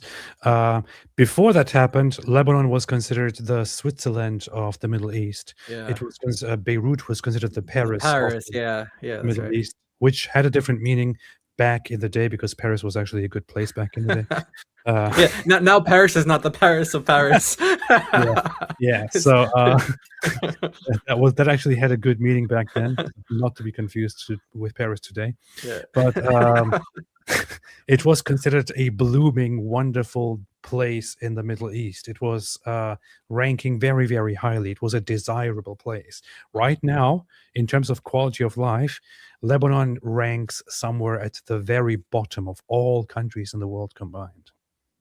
In terms of happiness, it ranks somewhere. Sorry, in terms of happiness, it ranks somewhere at the very bottom. Not quality of life. Quality of life is also low, but happiness is extremely low. The country has gone down the drain after the Muslim takeover and the civil war. Yeah, when he says it's like kind of evenly split, I mean, I haven't seen the stats in a while, but from what I remember, it's like 30%, 30% amongst Sunni, Shia, and then Christian. When he was talking about all the people that want to help, when they're saying Muslims, they're grouping Sunni and Shia together into one group, when it's not really how they view them. Even though Southern Lebanon, that's basically Shia. That's like not, but that's how these guys view them as, like, the guy even said, he said, like, oh, even the Druze, we'll even help the Druze. Where the Druze are like this, they're not going to help the Druze or the Christians, or these guys are such liars. To take a man who is untrained in law, which is Mohammed Hijab, to court in USA. And not only that, for a video that's already online. That's the point. And it's the narrative that's being made is like, what do you call it? We're hiding it. The video is online. Yeah. So it's not like we're trying to hide that. The video's online. It's got 400 and something thousand views. All right. So what's the problem with putting it on God Logic's channel? Yeah. Why don't you? And that's not the narrative. Channel? That's not the narrative. The narrative is you're trying to control people. That's what you're trying. You're trying to get people banned. Yeah. And he's fighting back. And trying to give Muslims a tactic for getting Christian channels shut down. Yeah. And we're saying no. And then he's whining like a little baby. And in fact, this is a bad move, which is why he had to create a second account with which he's trying to do the copyright, with which he did the copyright strikes, right? He created the Hijab, Mohammed Hijab account, with which he did the copyright strikes. Hijab hotels. Yes. He didn't do it with his normal Mohammed Hijab account. He did it with his Mohammed Hijab account. So you can watch. You're very welcome to watch the video. It's not like we're hiding the video. We're not giving away our videos. We're not giving away our videos here, so imagine especially not to anti-Muslims. Sure. And so on and so forth. So $67,000 or whatever raised, so you can watch the video on his channel, which is already on this channel. You know that's not true. It shows how much. Yeah. 60,000 because that's how important we believe it is to stop you guys from being able to control our channels and get our content taken down and stop us from wrecking Dawah. We understand this is important. These things are important. We can't give you guys this stupid deceptive tactic for getting us copyright strikes. We will fight you in court on this every single time if we have to, but we're not backing off this one. Can't do it. Hey guys, how much does Mohammed Hijab owe in court fees in the UK? Somewhere around £850,000. Yeah, it's like a little over like $1 million US, right? So he knows how much lawyers cost. He knows how much court costs. He knows this is not money that's just going to make Avery rich or something. This is how much lawyers cost. This is how much, if it goes to court, this is how much litigation costs. He knows this because he spent over 15 times the amount the money that Avery raised. He knows that as a fact. So he's trying to he's also gonna say that Avery's a grifter and things like that too. I wonder where he got that from. But yeah, he's trying to. How does this whole bankruptcy thing work out? It's like, I mean, if he never has the money to pay any of that back, and he actually does, he declared bankruptcy. How long do they drain him until they have all of it settled, or?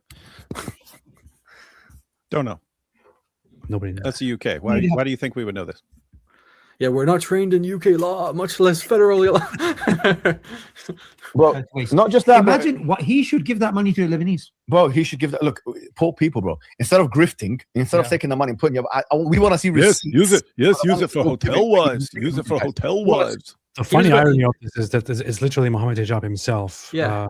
Mohammed Hijab is the reason why that money is being raised. Yeah, and he's about to say he kind of stopped himself. He was just like, instead of putting that money in your pocket. That's not what he's doing with the money. He's not putting it in his pocket. Like I said, Hijab knows how much lawyers cost. He knows how much courts cost, and he knows how much fees. This guy is paying like $1 million worth of court fees. He knows that. So he's lying to his audience. Yeah, everyone. Understand that guy. He knows this stuff gets expensive because lawyers are going to do investigations and stuff, and so he knows that money that he owes. Those were the legal fees and stuff like that of fighting him through all this stuff. So he knows this stuff is expensive. Yeah. It blew up in his face like everything he does, and he's whining like a baby over it. Yep. Not in this sense. Receipts. I mean, your Christian people should be saying to you, we want to see your grifter. Yeah, you're a scavenger and a grifter. We want to see receipts of who, what do you call it? What lawyers are charging you and how our money is being spent. Since it's going into your bank account, and it's the case. It's going into your bank account, all right? So you're trying to make money from Mohammed Hijab, personal money. What? You can make it. I'm happy that these Christians are losing their money, these anti-Muslim Christians, because not all Christians are the same, but these particular ones, I'm happy that they're losing it. Let them lose it. But the point is this, can you... It's so funny how he's actually very angry about this. He's mad. Narcissists. You see how narcissists think? Everything is about hurting him. Everything revolves around him. No, you're the one who did this to Avery. You're the idiot, dude. You're the idiot. Oh, look, that's a good thumbnail right there. Look at the pause. Yeah, it is. That's good. Poor sub whore. He's gonna sit here through all this. Can you just imagine that? Yeah. That people are trying to £100,000 to take Mohammed Hijab to defend themselves in court, and he's his own lawyer in the USA, and he doesn't even have anyone backing him from the Muslim community. Oh, poor guy. I don't want no one to back. I don't give a damn. I don't care. Do you know how many court cases I've had? To defend himself. Yeah, to defend himself, and he keeps running his mouth. He's yes, Mohammed Hijab. He's defending himself. He's defending himself. You're defending yourself, not by choice. Yeah, that's not your choice. That's because you lost this big. You can't. If you all of a sudden have £50,000 to hire a legal team to go and fight Avery in court, people are going to be like, "Wait a minute! I thought you were bankrupt. You need to hand over that money. You know you're stuck, man." Yep. What a dork. The funny thing is that I sent this over to Douglas Murray to have a look at that. I said, "Hey, heads up, this guy is suing somebody else. Just so you know." Oh, he actually retweeted Avery's fundraiser when it was going on. Oh, good. Yeah. I told Douglas about it, and he was like, "What?" Or he quote tweeted it. Yeah, because he said something about. Actually, have you seen that quote? Have you seen that post? He did like a big write up about it. I didn't see that. I mean, I sent it to him. He reacted to it. I didn't see what he did publicly though. Yeah, check that out. Check that out sometime. I shall. Pay from my own pocket, bruv. I don't need no Muslims to pay me money. How many times have I asked you a Muslim for money? Never. I've always asked for other causes. Yeah. Every time I've I just get my percentage. 4 or 5 years. You don't know about that. You only know about the 2 that I lost. You only know about 2 that I lost. He just said he went to 7. He did 7 cases. Oh wait, eight cases. He's talking about 8 cases he's done, and he's talking. Okay, yeah, you got to hear. But he just said he's done 8 cases, lawsuits. Okay, let's see. Okay, I did retweet that. Mohammed Hijab declared himself bankrupt in January this year after losing his defamation case against me in the High Court. He filed for bankruptcy under the name Mohammed Nabil Hijab. If he were to get any money from you, it would have to go straight to his trustee in bankruptcy. Oh, so some sort of trustee. Mm-hmm. Nice. There you go. Nice. Very nice. Then this guy says, but how can Hijab even afford to sue when he's bankrupt? Has he been hiding some money? Look at that. You didn't even like his comment. That's a good point. Why would I like this comment? I would rather like this here. It's a pretty good one. Look at that, 1,400 likes. Boom, and then another one. Whoa! Double. Dang, that's messed up, man. Oh boy. She's one of the funniest people on Twitter of all the Zionists. Win, and it was a historic victory. But the point is this: I've had many court cases. Many of them have settled. Many of them we won. Many of them we lost. That's just the game of it. And I've never asked you people to fund my litigation ever. I have never had the audacity. I've never been so shameless to ask my people for money. I will go make money from YouTube on the advertisements or whatever it may be. I will take that money and I will use it myself as a sadaqah to fund my own struggle against the enemies of Allah. And I'm glad and I'm happy. And I'm Hijab, you're getting 700 people watching your live, man. You ain't funding nothing by your YouTube, man. You can give charity to yourself. You can give charity to yourself. He said, Sadaqah means charity. What he's saying is, I'm going to give myself charity. I will sue people, and then I will take out money from my from my monetization, and will give it as charity to myself to defend myself in court. Wow, that's amazing. What the hell, man? What? So, like, if you pay yourself, you're giving yourself charity. I mean, what kind of a weird way of saying what he thinks here? To whatever it may be, I will take that money. I've never had the audacity. I've never been so shameless to ask my people for money. I will go make money from YouTube on the advertisements or whatever it may be. I will take that money and I will use it myself as a sadaqah to fund my own struggle against the enemies of Allah. I'm glad. Wait, struggle. What would be the Arabic translation of that? It's jihad. Oh, that's his jihad. Jihad. It is his kampf. So what he's saying is that apparently he needs to give himself charity to fight the lawsuits that he himself voluntarily starts against other people over frivolous reasons. And I mean, think about that. I don't know the details of all his lawsuits, but what it seems like is he sues people over criticizing him or embarrassing him. Criticizing him or embarrassing him. In other words, exactly what we would expect a narcissist to do. This isn't for the ummah. This isn't to protect anyone. This is because of his fragile ego. Oh, you said this about me. I'll sue you. Oh, you embarrassed me in this debate. I'll sue you. That's him. And Avery, no, I'm going to stop you from using this pathetic tactic, you narcissist. And then Hijab whines about it. Why? Narcissist. Total narcissist. Now the Muslims are about to get the belts. They're about to get it. Oh, here we go. Finally, someone going to tell them what they need to hear.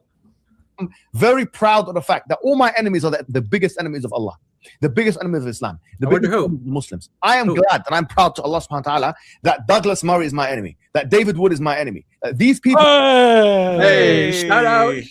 He would catching strays, but it's a shout out, right? Hey, I love it when he calls me one of the biggest enemies of Islam. I mean, he could have just been like, oh, this pathetic little no-name weakling.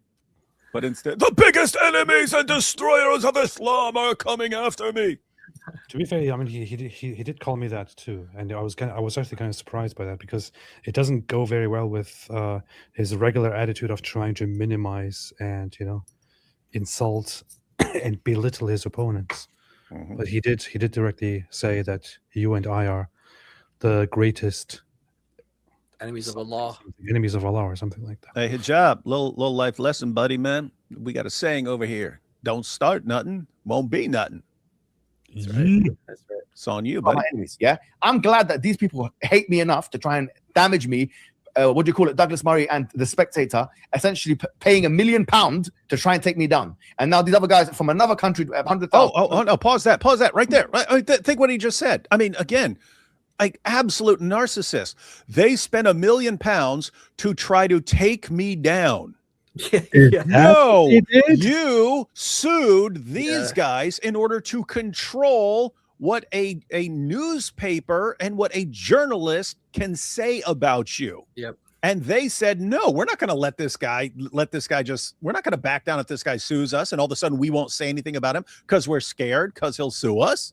If you let that go, keep in mind, this is the exact same thing that Avery's doing, but it's among journalists. Hey, if we let this guy just sue us over anything we say about what these guys are doing, they're just going to do that every time we post anything dealing about any one of these guys.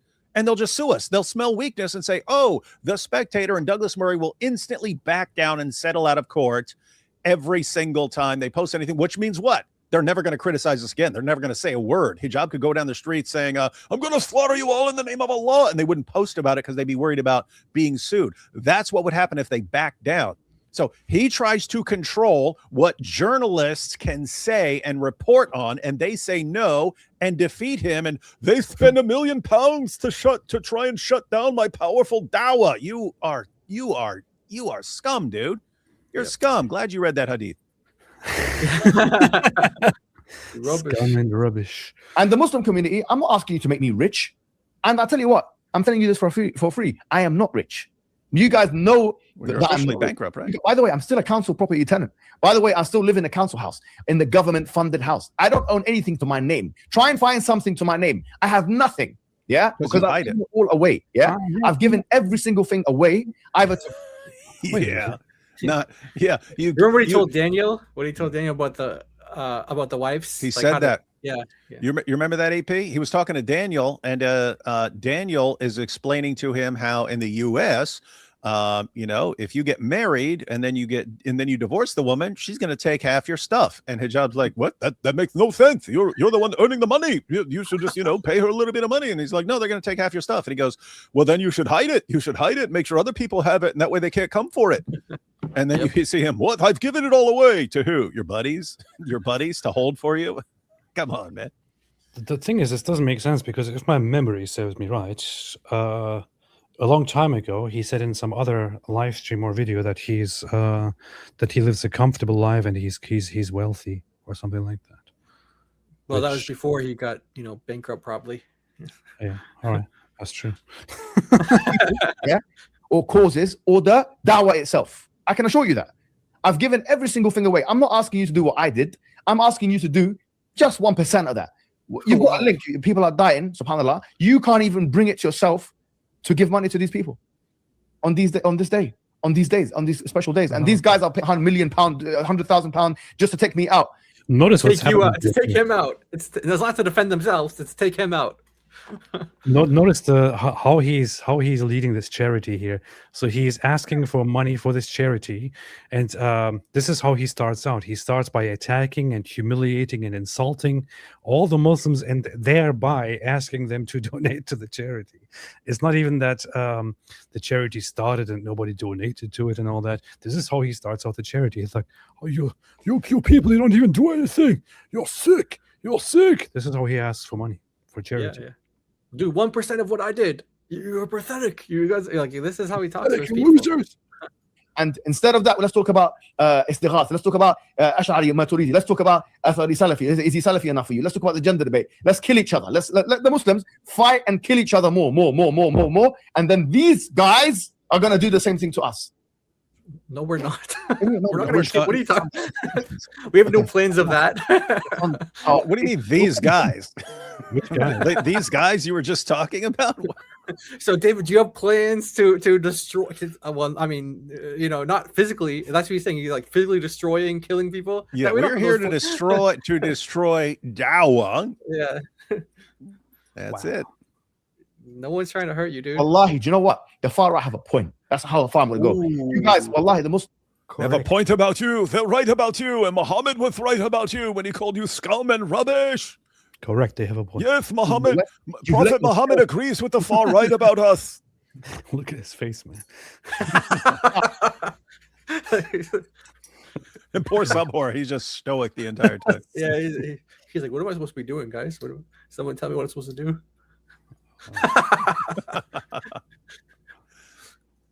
It's like a rabbit. Look at the Jewish community. Look at the Jewish community. Look what they've done. Look, do you think if I was in I was the same Muhammad Hijab in the Jewish community, do you think I'd be like this? No. Are you dumb? Are you? They probably wouldn't.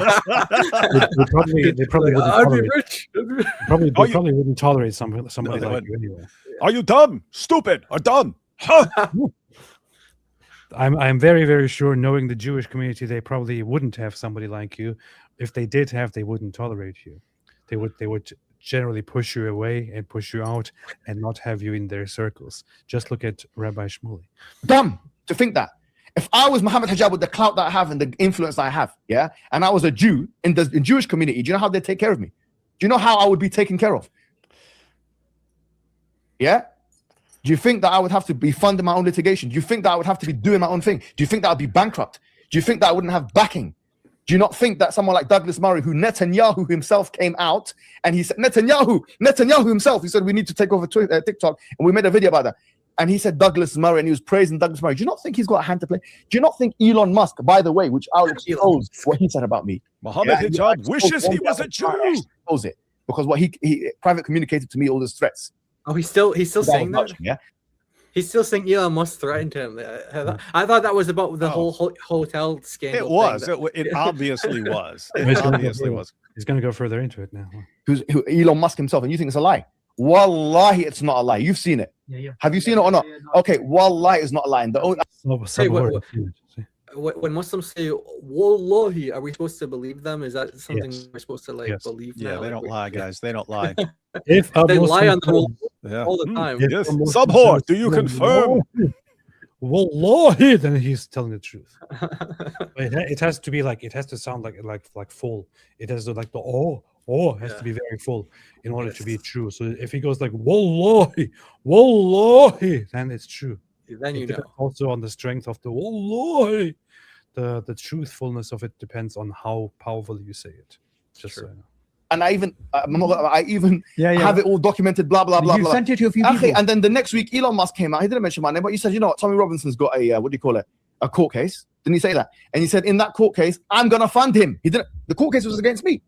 I'm the one who took him to court. So you got Elon Musk, Netanyahu backing my enemies, and we can't even raise £10,000 sterling to save some poor people in Lebanon who the missiles have rained on them and killed them in the buildings. You are a disgrace, wallahi. You are a disgrace. Wallahi, the issue is with you Muslims. It's the issue with you, what you've done. It's your fault. The far right are right. Because you know why? Because you can't even take care of yourselves. We can't even. You see him tap on his leg? You see Subhor tap on his leg? Dude, calm down, man. Subhor's trying to call him. Wallahi, the issue is with you Muslims. It's the issue with you, what you've done. It's your fault. The far right are right. Because you're right. You can't even He's tapping his leg going, dude, stop. Why would you tap his leg and put your fingers in your mouth? This guy. Why'd you tap his leg and then taste it? What the heck is wrong with you, dude? No. Hey, you know what's fun? You know what's funny is because I was thinking, hey man, you should tap him and you should tap your boy there and tell him he's crashing out here and everyone's gonna use this to make fun of him. And I say that because that's what I used to have to do on Jesus or Muhammad when I was with Sam, and he'd start screaming at people, and I'd tap his leg, and that meant, dude, calm down, you're going too far here. Yeah, but he's tasting it. He's like, yeah, I know. I didn't taste it. There's no scenario where I'd be like, Hijab's leg, this is a perfect, tastes very strong. Thumbnail.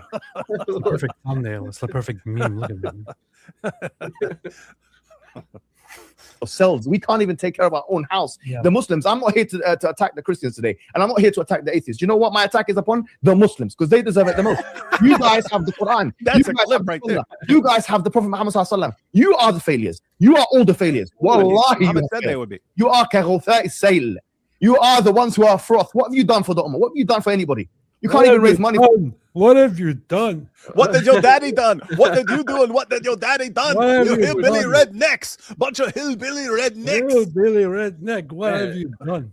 So Quran says that Muslims are the best nation. Muhammad Hijab, you're failures. You guys are Dude, hey, AP, we need to update our soundboards, man.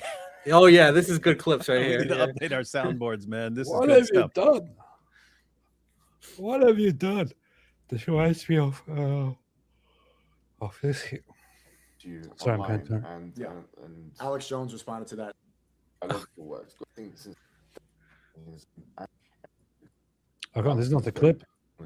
Ah, It's the wrong clip, man. You can't even find the right clip. Stop embarrassing us. I was just looking for Mohammed Hijab and Mohammed Hijab and Alex Jones, but goes off on rant. Anyway, I'll look for it some other time.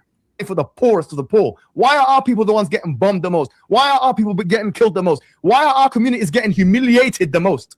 Why us? Because of the reason why is because, subhanAllah, the Quran even tells us you're going to do what the Prophet told us. You're going to follow the ones who came before you. Shibr, and dhira. You're going to, like, inch by inch, handspan by handspan. Meaning what? You're going to just follow the ways of division.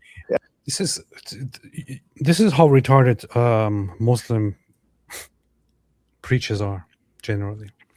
Why are we dying? Why are we suffering? Why are we being killed? Why are we killing each other? Oh, it must be because we don't focus enough on Islam. It must be because we are not being very good Muslims. It must be because we are focusing too much on life. It must be no. It's probably because you are being too Islamic. It's probably because you are being uncivilized. It's probably for these reasons. That's why you are constantly fighting each other. That's why you're trying to start fights. Just like you, Mohammed Hijab. Muslims, the Muslim nations keep wanting to start fights that they cannot win. And then they get bombed as a result. And then you complain and say, why is this happening? Why is this happening? Why is this happening? I don't understand what is going on here. Maybe we need to be more like Muhammad. Gosh, so stupid, man. This people divided into this many sects, and we're going to divide into that many sects. We're going to divide. We're going to كل حزب بما لديهم فرحون, as the Quran says. Every sect with what they have, they're very happy. Allah says that. Every sect, Muslims. كل حزب بما لديهم فرحون. You're attacking this one. You're attacking that one. Akhi. Yeah, Muslim. Hang on, let me look for this thing here. You want to take a few super chats? Inshallah. Inshallahu Akbar. Allahu Akbar. Nurdin. Hey, what's up, Nurdin? I will probably wait until you're done with your Yajuj and Majuj experiment and see if you're going to admit it's a spiritual issue. I admit it's a spiritual Alex issue. Jones to a debate about this after he called us Wait a minute. Hang on. disgusting. Oh, do you find it? Hasn't responded. Would you? I challenge Alex Jones to a debate about this after he called us disgusting, but hasn't responded. Would you debate him about? You know, if he wants to fight me, if he wants It's about to get fight me, if he wants awesome. to engage in any way, shape, or form. That fat piece of shit. Think about how baked he is right now. How baked is this? humiliate him. Okay, He's getting late, guys. He's nothing. Okay, Alex Jones is a fraud. You have to understand this. And for those who rely on his conspiracy theories and stuff like that to live their life, I have to say, he's nothing. He's a nobody. He has no accolades. He has no achievements. He has not done anything. Why are you listening to this fat man? Why are you listening to this man? What has he done? What has he proven? What has he shown? exposed the Bohemian Grove, the Illuminati. Okay, so what? Okay. So what should I do now? So what now? He said that they put fluoride on the water to turn the frogs gay. Okay, is that it? Is that what you want me now? What, do I have to bow down to this fat piece of shit? You don't have to bow down. So to say, who are you, Alex Jones? He exposed the globalist agenda. The globalists, the Chi-Coms. He's nothing. Alex Jones is nothing. He has I like his stuff. It's too bad that he set up Alex discussion. Jones is nothing. You have to listen, Alex. You're nothing. You're nothing. Look at my face. Look at me. This is the face of a man who you could wish to be. Who you could pray to be. You can pray to whoever the hell you pray to or whatever the hell you do to be. Okay? Look at me now. Take a look at me and just take a look at this. Tell me, what can you do to me? What can you do? Shout at me with your stupid voice? This and that. Talk about Islam. What have you done? What have you done in your life? What are your achievements? Does your wife love you? Does your mom love you? Does your mom love you, boy? Does your Alex Jones, does your mom love you? This is my question. If I was there, I'd spit on you if I was there. She's nothing and you're nothing. So to say. Oh, no. That was the last. He said she's nothing. You're nothing. That's just a horrible thing to say, and he's just laughing about it, man. It is. You get. On you if I was there. He said, "I wouldn't spit on you if I was her." Your mum loves you, boy. Or he would. Does your Alex Jones? Does your mum love you? This is my question. If I was there, I'd hate you. I'd spit on you if I was. Oh, I'd spit on you. That says a lot about you, Hijab. If you would hate your child and spit on that child, that says a lot about you and your relationship with your own kids. She's nothing. She's nothing, and you're nothing. Sorry to say. Oh no, Just randomly insults his mother. Yeah. What did his mom do, man? I'm sorry, your mum is nothing, actually. What? Alex Jones, your mum is nothing, and you're nothing. Sorry to say, it's done. His mom might be a very nice person. I don't care. She's nothing. I bet she's a nice lady. All right. She's nothing, and he's nothing. Come on, Alex. Come and get me now. You heard me right. I said your mother's nothing. Come and get me now. He hasn't slept.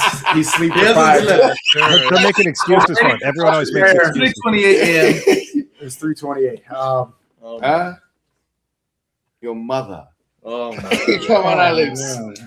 Come and get me now. Oh my God. Now they're saying takbir in the chat. Okay. His mother is nothing, and he is nothing. His father is nothing. His whole family is nothing. You nothing. What have you achieved? Tell me what the Jones have achieved.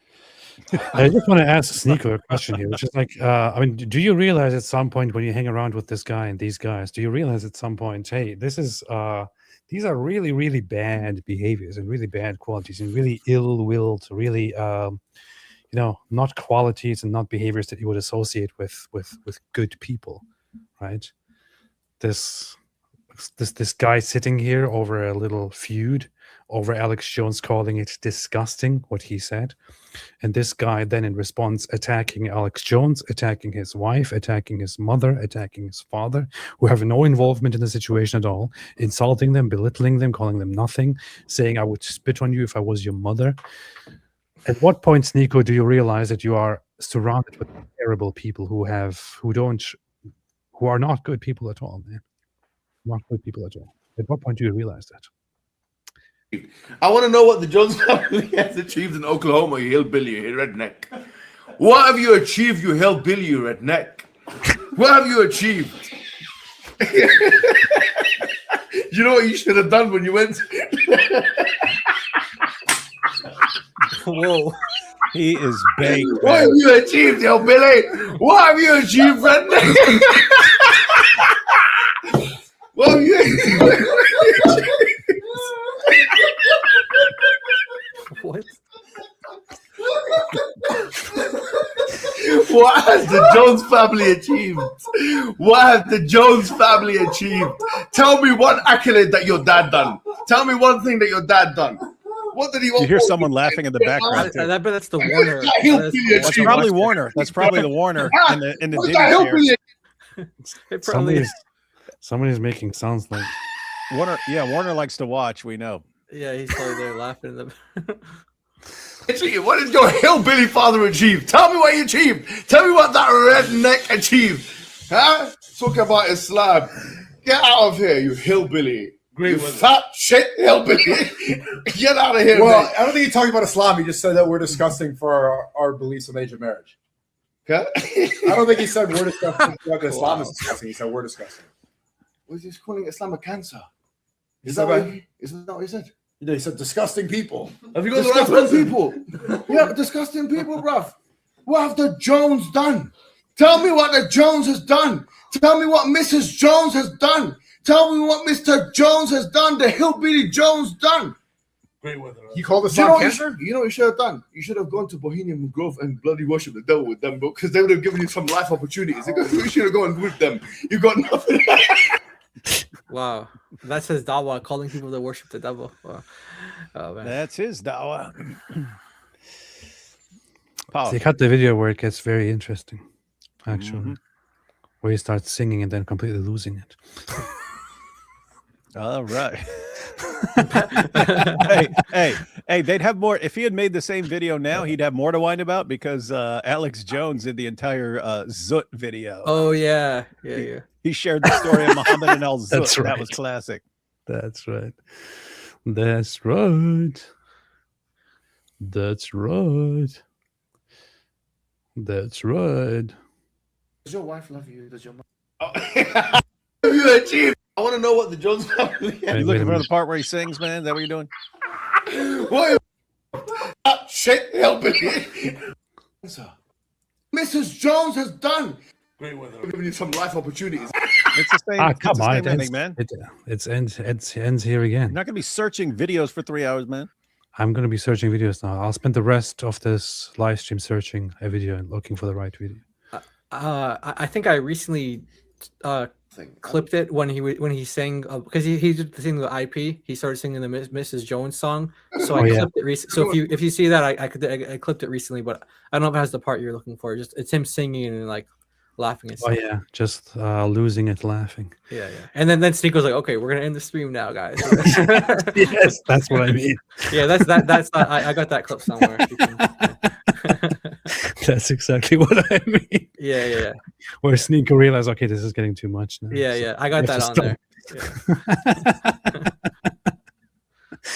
Yeah. We're dead. We're finished already. We're done. We're finished. We can't even raise money for our poorest people. You are a disgrace. Wallahi, I realize the Muslims are the problem. In fact, if I'm going to continue making videos, the only right thing is to make videos about you. Wallahi, forget about the Christians. The Christians have done a better job than you. Look at them. Some of the nations are way better than your nations. That's true. Some of them. True. Some of them. I mean, I would say our Christian nations are at the top in terms of quality of living and happiness and all that.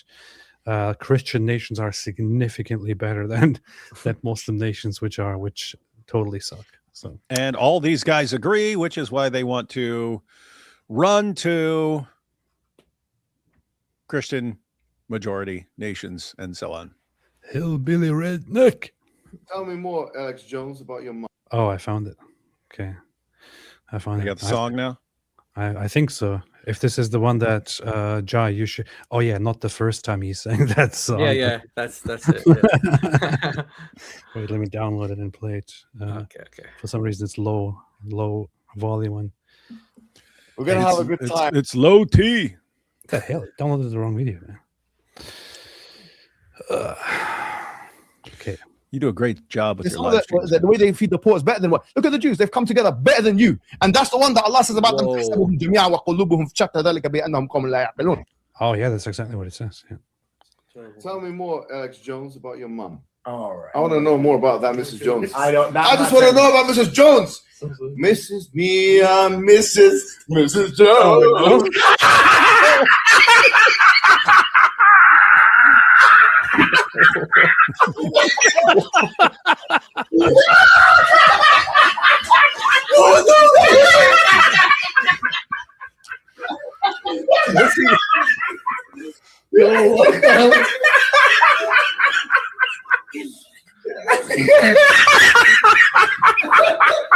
This is why you don't stream at 4 a.m. Yeah, sure. What exactly is happening stream here? at 4 a.m. Like, what exactly is happening here right now? Where are they? Where are they, Jai? This is in Bosnia. Oh, this is in Bosnia. Wait. In Bosnia, hotel. was this the trip that Malik exposed when they're going around and doing all kinds of things? Yep. Oh, that's why I think it's the watcher in the background laughing. Yep. The Warner? Yep, the Warner. Oh, the watcher? Yeah. This is why you don't stream at 4 a.m. Exactly why. What Oh, bro, someone said he's high on Dean. Yeah, they can tell he's high. Halal coke. Hello, Coke. Oh, wow. Great stuff. Time for Fajr. Time for Fajr prayer. Oh my god. Oh my god. Oh, Well, here we go. Jones.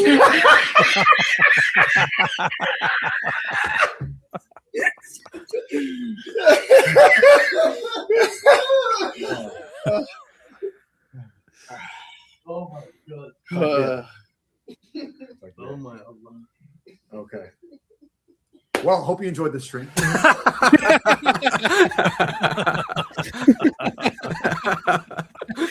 He's like, it's only gonna get worse from here, guys. So we're just gonna end it here. I like how Sneako can't not laugh. It's like when he heard that about Muhammad's micro PP and he couldn't help but giggle. Oh,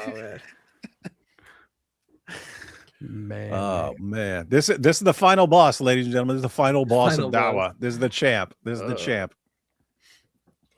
That's what it is. You're sitting there watching Netflix. Homosexuality should be fine. Nordine says, Randy Bale says Than is back. Indeed. Randy Bale says the far right is growing, unlike Momo's pencil. It's loud and clear, says powerful dominance in action. Even their names is based. Okay, perfect. Exactly. Catholic S'mores. Do you think Subwhore is related to whack ass? AP, you wish you were live. You wish you were with us during that stream when the guy, when a guy named Whack Ass Ahmed called, jumped in. Oh, they both have the same last name. I saw it. Oh yeah, hey, Whack Ass and Subwhore are both their last names are both Ahmed. Whack Ass and Subwhore, same last name. Coincidence? They might be cousins, first cousins, so they might be married. It's Subwhore Ahmed and Whack Ass Ahmed. Yeah. I'm not joking. The dude's name was Whack Ass, man. It was crazy. Just enjoying seeing Hijab crashing out on his mindless minions, not willing to fund his next Muta marriage in law. I know. Timothy Freeman, welcome back from the United Kingdom of Abdulistan. Thank you. I appreciate that. Could you show the subtitles? Hard to understand, Mo. Lil Wolf the Red, that might be the only accurate prophecy Momo ever made. The fact that we're laughing his followers out of our countries. That's good. That might be the only accurate one. Oh, wait. Same? Okay, no, I just misclicked it. How do Muslims square that whole aorta thing? David, how do they do it? Bunch of stupid things. They'll say, oh, but it uses a different word for aorta. It uses different word for aorta, you see? So it's talking about, yeah, they're synonyms. It's like saying, if I'm a false prophet, I will drown in a pool of H2O. And then I drown and I say, I'm dying in a pool of water. And you say, oh, see, he used a synonym. Therefore, he's but yeah, that's what they come up with. It's pathetic. Avery and IP cannot be God. They ate food. This is true. Snow Forest, do you think Libiano is legit or just a scam to get donations? I don't know what's does he have some asthma situation or something? Yeah. They got that bro Haji guy. You guys know him? He's on the investigation. Yeah. He's looking into it. No, me, it's these guys are such compulsive liars that even if they were telling the truth, you still couldn't. I just wouldn't believe them. I'd need to see evidence, but I don't care. I mean, if they want to do an investigation, or if Brother Haji wants to do an investigation or something like that, but it's a situation where if you say, I'm in the hospital because of my asthma, well, you could be telling the truth, but when I see you lie repeatedly, I don't know. So I can't trust you. I'm not going to say he's making it up, but I'm not gonna believe anything that guy says. I think he was complaining that did I see this right earlier? From what I have seen, the responses by Christians have been overwhelmingly just we're not happy about this and we're praying. Oh, because he set it up. He set it up that we're rejoicing over this and we're so happy, and that's how he's setting it up. So that's why people are responding with saying, no, we don't hate you. We think you're an evil guy, but we don't think you should suffer. We don't think, that's not what we want for you.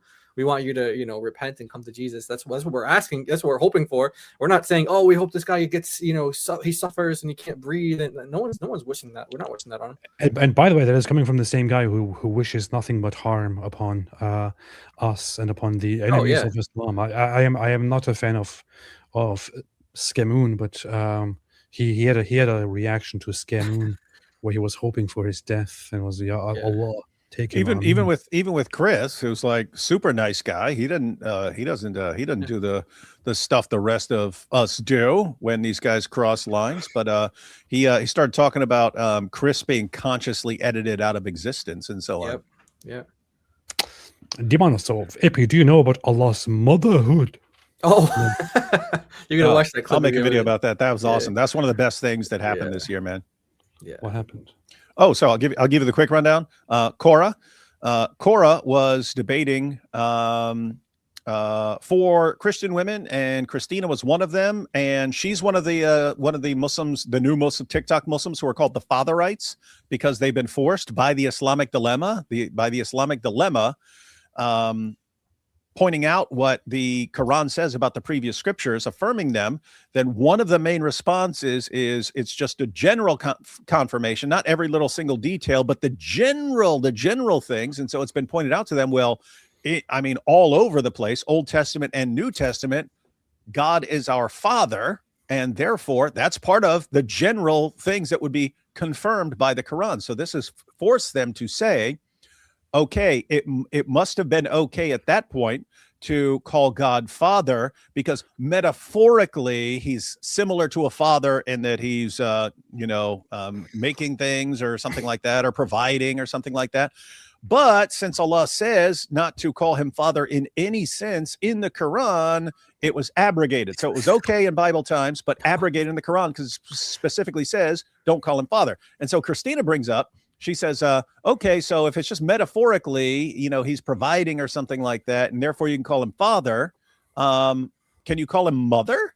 Can you call him mother? And she goes, no, because there's no precedent for that in the Bible. So we pointed out that in the book she was quoting, Isaiah, we went to their favorite chapter, Isaiah 42. God says that he's like a mother in labor. Right. And so, but there's a bunch of those passages. And in the two books she was using to defend herself were Isaiah and Hosea. And both of them compare God to a mother.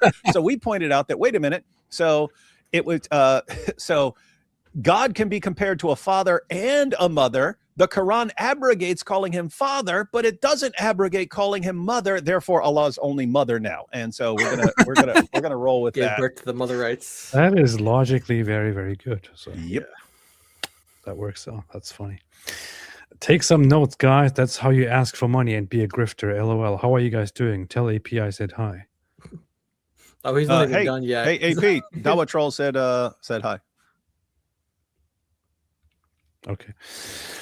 Taylor, hey guys, off topic. Zohran Mamdani went live on Twitch but had no mods. His chat went wild, spamming the wildest comments, pics in the zoo. Whoa.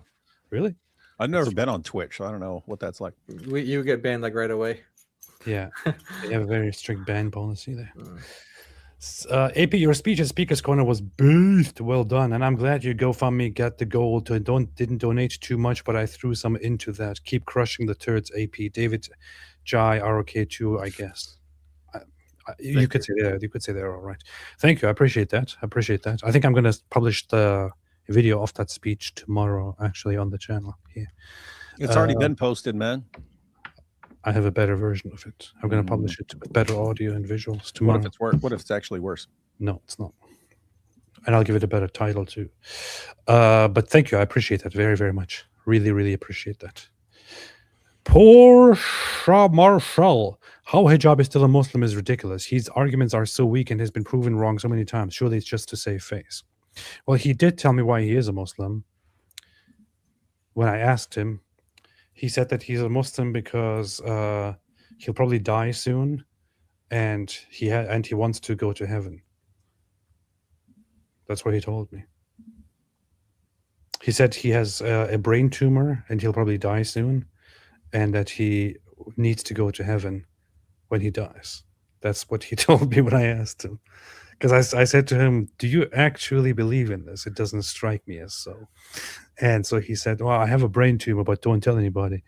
And I'll probably he announced it. Yeah, he announced it. Ali Dawa did some he's doing some new show where it's like another thing to get donations from people. But in that show, he revealed that he has a brain tumor. But it sounds like it's nothing to worry about from what he said. Yeah, he told me about this way back, I think many, many years ago. He told me privately, and he was like, don't tell anybody, but I have a brain tumor. But in that, he talked about how obviously he gets a lot of, because of that, he gets a lot of really bad migraines and things. And so he has a lot of painkillers a lot. So that can also be why he acts this way, because maybe he's on a lot of pain. He's on a lot of medication a lot of times. It could be another explanation. But he also talked about if he could make anything halal that's haram, and his number one thing he said, apart from the obvious, we all know what the obvious would be, but he said apart from that, he said it would be making drugs halal. That's what he wants to happen. If he could change anything from sinful to being allowed, he would want it to be drugs. Which drugs? He said the ones to kind of break the ice, kind of make you more sociable and things like that. Roofies? And then some guy was like, "What about whiskey? How about whiskey?" He's like, "What does that do?" He was like, "It sounded like he wanted to try it." After that, if the guy said that, he's like, "Oh, so yeah." Don't we already have a picture of him on the beach drinking or something? Yeah, he's probably playing dumb with that. He probably. Yeah. I don't know if he's playing actually. He might not have been playing. What would you want to be a halal hijab? The kind of things that get you really buzzed and drunk. Let me get that. Let me get that for you. Let me get that for you. I'll get that for you. We can play it. Do it. Watch Mohammed meet all that, please. Yeah. Oh no, that was hilarious, man. You can't. I can't play that. No, you can't play that.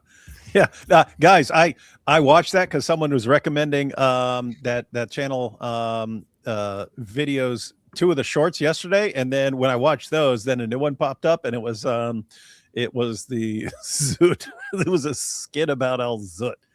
Yeah, pretty awesome. Very, very nice. 2,000 views and just over 500 likes. Dark Stone getting zooted tonight by secret stone kisses. The U of the tube is being controlled by the UK. Hint creative messaging. Exactly.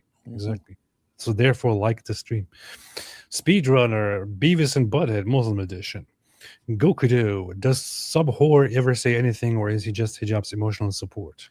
He does. It's stupid. He'll jump in occasionally after debates and goes, "Yes, we could tell that you were traumatized psychologically and that you were mentally destroyed. We can see in your demeanor that this has shaken your nervous system and that your neurons are misfiring because of this. You've become completely discombobulated. Yes, because of the powerful dawah that was poured all over." It's like so pathetic. And this will be right after Mohammed Hijab just got absolutely destroyed. It's pathetic. I've never craved peanuts in my life suddenly, but for some reason I just thought of peanuts and I'm really craving peanuts, although I don't even like peanuts. I don't know what that is about. And I don't even like peanut butter. It's very strange. What is that about? No one cares. Dima Escape. I already miss Mike Winger. Me too, man. Everybody misses Mike Winger. Flip. Again, he must suck at Monopoly, and I rather go fund Dunkin' Donuts. I would at least be getting something out of it with an additional sandwich. Yeah. Culver. I said it first years ago on AP's channel. Mohammed had a micro penis. Told you, El Vut be upon him. Nice. David can't read this, and he's like, how did he read this? Randy Bales, Mimi fixing to stand outside Tesco's like Santa. Yeah. Ace Quick Scope. Thou shalt love thy neighbor as thyself. David in Apocalyptic. It's great that you are teaching world about Jesus instead of making fun. Show compassion. No, we will make fun. We will make fun too. Yeah, I don't. If you're thinking making fun of idiots doing stupid, horrible things and leading people astray, if you think making fun of that is unbiblical, I suggest you read Jesus' reaction to the Pharisees because they were leading people astray. Oh, no. Way more brutal than anything we're saying right now. Craving micro peanuts. Oh, micro peanuts. I get it. Okay, now I see. Can you guys please react to the Islamic leaders saying their work of fracturing us is paying off, and specifically mentioning Meghan, Tucker, and Bannon? I shall check it out, inshallah, soon. I sent you a link, by the way, for the... Ozzy says the following. One thing that's hard. Ozzy says the following. AP Ed, you are a disgrace to your soundboard, please. I should do that. Matt Fleming, what's the over-under on the chance Hijab took a DNA test and found out he has Jewish blood? And what's the over-under on the DNA percentage? I think it might be low. Although, you know what? He's Egyptian. And he might have some North African, it is possible, Sephardic or something like that. but it would probably be very low, I would say. Yeah, he'd be way smarter if he had a significant amount of Jewish DNA. And he wouldn't be bankrupt. Real Black Milk. I told Kingdom Reconcile Chris Sovchak to do a collab with you guys. Check his Instagram pinned video of the Muslims in Texas praying in public. David Wood. Who is Chris Sovchak? No idea. Svorchak.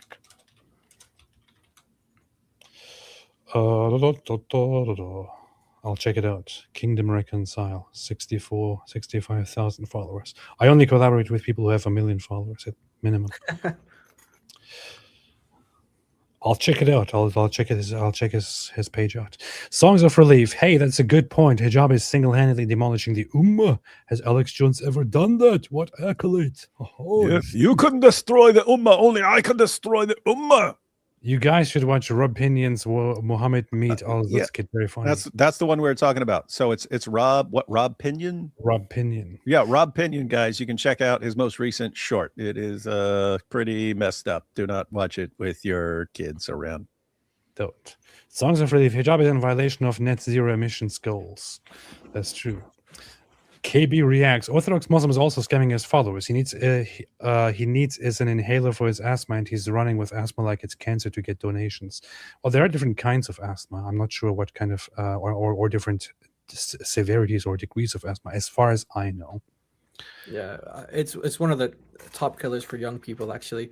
But we don't know his situation. We do know he lives in Canada, though, so I'm not sure how much he's actually covered from the Canadian government versus what he needs in donations. He might be trying to go private. I don't know. I don't know the details of it, but I'm sure Bro Haji will do the digging, and we can trust his due diligence. Yeah, I don't know much about asthma, but I think there are different degrees and stuff of that. So I don't know, or different types. I don't know.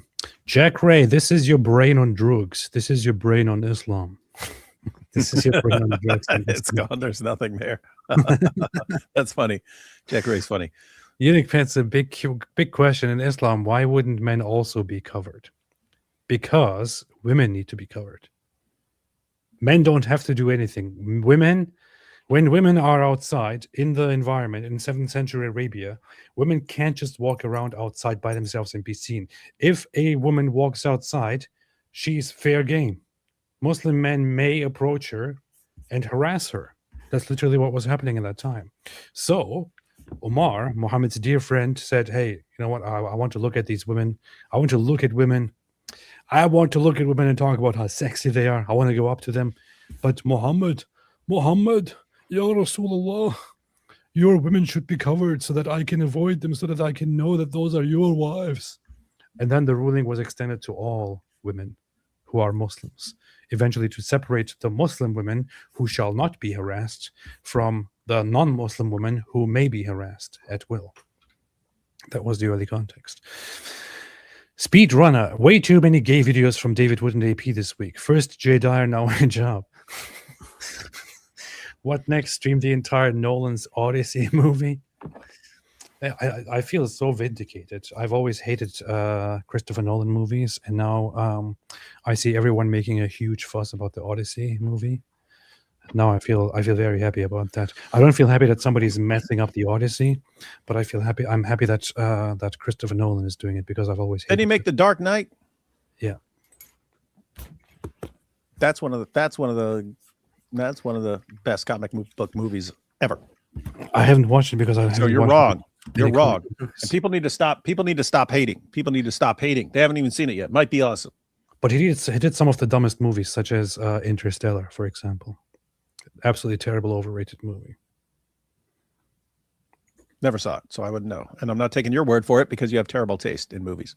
Or Interception. Oh, Inception? Yeah. Yeah, I wasn't impressed with that. I wasn't impressed with that one either. Yeah, everyone else loved it, and I was like, this is so stupid. Most overrated movie ever. It was pretty overrated. If you like Inception, you're probably gay. Farah Huntun, thank you so much. I really appreciate this. Really appreciate the generous super chat here. God bless the three of you brothers. Me and my family were recently kicked out of Dubai because my husband was the pastor of an underground church there with believers from Muslim backgrounds. This is from the so-called most tolerant Muslim country in the Gulf. This is what I was recently pointing out in conversations that I had in the UK with people, both on camera and off camera. When I was at a gathering with all the most powerful Jews in the world, they were pointing out to me that Dubai is actually one of the good ones, and I said, no, it's not. I appreciate all the progress that they are doing, and I appreciate the diplomatic ties and all that. However, Dubai is still one of those countries that has Islamic laws on paper. I don't really care how much they achieved. I don't really care how much stuff they have done. If I went to Dubai, I would get in legal trouble and possibly find myself in prison, possibly even being threatened with the death penalty. I would probably not face the death penalty because I'm not a Dubai citizen. I'm an American citizen, and they would never dare do that. But if you are in Dubai, if you are a citizen of Dubai and you leave Islam, you may technically be sentenced to death, although it's not really done. But you could at least be sentenced to severe punishments like fines and long prison time and all that. If you talked about it, you would get severe sentences. If you spoke your opinion about Islam, you would get severe sentences. I cannot really speak kindly of a country that literally bans my existence. It is still, despite all the progress and despite all the business and everything, it is still an Islamic crap hole. So it is what it is. And thank you for making the super chat, and I wish you all the best. God bless you and your family and your works and everything, and I hope the best for you and that you find peace and happiness somewhere outside that horrible place. Thank you. Aussie Abe, Allah abrogated logic and hygiene. Paris is the Beirut of Europe. That's a good point. Ava, I'm still crying laughing at somebody saying your mama got 2 right hands from that Korah debate review live stream. Oh man, you missed out, AP. Really? That's a good one. That was a good one. That was awesome. Oh, people were making hilarious jokes. I still have to go back through them and take notes. But yeah, I'm gonna make a video about it, man. I'll give you just watch the video when I'm done. You'll get it. You see. Miss B, can you explain if Melchizedek is God? Merci. No. Like you can't explain, or he's not God. Not God. Yeah, I think he's a foreshadow. So you can't explain. Can you explain if Melchizedek is God? Yeah, my answer is no, he's not. Okay, but can you explain or not? No, I can just answer. So you can't explain. The explanation is it's a misunderstanding. We have a video to watch, man. Get to it. All right. Okay. Catholic S'mores, I hear Waqas is also an expert in morphology. It's whack ass. Waqas. It's whack ass, dude. Speed rather Cope, you are just jealous of Hijab's grifting. I am. He's the best of grifters. Do you think the Zoot Hadith will be abrogated tomorrow and the Zoot playing backgammon all night? Yes. Gotta do something. Speed rather, Inception is bad. There's the gay AP take. No, I actually, it's actual correction. I don't have that much of a hostility to Inception. I just don't like. I just think it's extremely overrated and boring. What I really hate is Interstellar. Horrible movie. And whoever likes it, I don't know what to say. Haram, you would make halal. What is one thing Muhammad Hijab's like? This is haram, but if I could, I would do this. I would make this halal. I'll do this. Huh? Well, no. Give me something. No. Yes. What would it be? Without mentioning what everyone would already expect. Yeah. Without mentioning that aspect of things. He's like, you guys already know what I would say. So without the obvious one. What is the obvious one? Something sexual, I'm sure. Yeah, banging as many goats as he wants, or something like that. Goats. Yeah, that's the obvious one. Yeah, that's it. It's I'd try some drugs. I would want to like something. Would you want to try like psychedelic, like those? No, because I have hallucinated one time, and it was a horrendous experience. It made me sick. Really? It made me feel sick. Yeah. How did it happen? Or was it because of the? I was taking some painkillers. And I had embolism, and I kind of took too much or something one day. What did you see? Oh man, so what happened was that it was like, you know, on YouTube where you can go 0.5, you can go like 2. It was like the whole world was going 0.5. Like that. Yeah, and then I went in and out of existence. In existence. Yeah, but it's like black, and then everything's like. Then after that, I don't know what was there, and then I don't know who I was. Say wallah. Yeah. So wallah. can you explain that to me? What do you I mean by didn't know. who? I didn't know who's this guy. So I saw Mohammed Hijab was an outside figure. I could tell you. Yeah. You're a dork. Scum and rubbish. You're a terrible, awful narcissist. That's what you are. I can tell you, man. If you ever forget, let me know, man. I'll remind you. That's interesting. Anyway, let's finish this video here. That you think that they're together and they are divided. The Jews are divided. See, subhanAllah, you know, they've got Orthodox Jews, they've got Reformed Jews, but when it comes to Zionism, they all come together. Look at the surveys. They come together, they fund themselves, Aki. When it comes to Zionism, a lot of Zionists come together.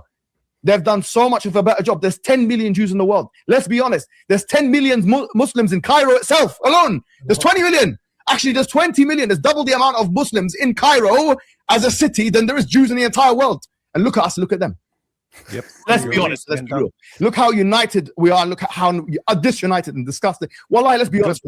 We've had enough of just disgusting. He said good disgusting. point. Good point. Good job. Disgusting we are. He said we are disgusting. We Muslims are disgusting, is what he said. Preach, Hijab, preach. He said we Muslims are disgusting. united we are. Look at how disunited and disgusting. Wallahi, let's be honest for a second. We've had enough of just like mujamala and lies and trying to make you Muslims feel good and being apologetic. I'm an apologist for the Islam. I don't mind talking about Islam and the Prophet, but I don't need to be an apologist for the Muslims. And in fact, we don't need apologists for Muslims. You know what we need? We need people to tell you Muslims that you're. Wait a minute. Why are you stopping him, man? That was like a. Dude. Using a filthy quote like Muslims have micropenises is an awful introduction to Christ and a terrible witness to the gospel. What? That's not us. That's him. What the heck is wrong with you? Who is this? Who is this dope here? I don't think filthy quote. I don't think Mohammed Hijab is trying to witness. He's not trying to witness. He's not trying to be a Christian witness to Muslims with the gospel. This is him insulting, dude. L6030, just go somewhere else, dude. If you're gonna sit here and whine because we're showing what the champion of dawah, what he really thinks about Muslims, go somewhere else. Just stop whining here, man. I wouldn't say that Muslims have micropenises because I can't make such a general statement. It is Mohammed Hijab who says that. Yeah, he knows way more Muslims than we do. Yeah, right. And he even talked to, remember the group chat that got exposed from the Aisha scandal, and he was talking to Ali Dawa about that as well. He seems to know everybody's business. So I mean, he's just giving his assessment of the situation from his observations. Yeah, of just like he knows the penis sizes of Muslims. Mujamala and lies.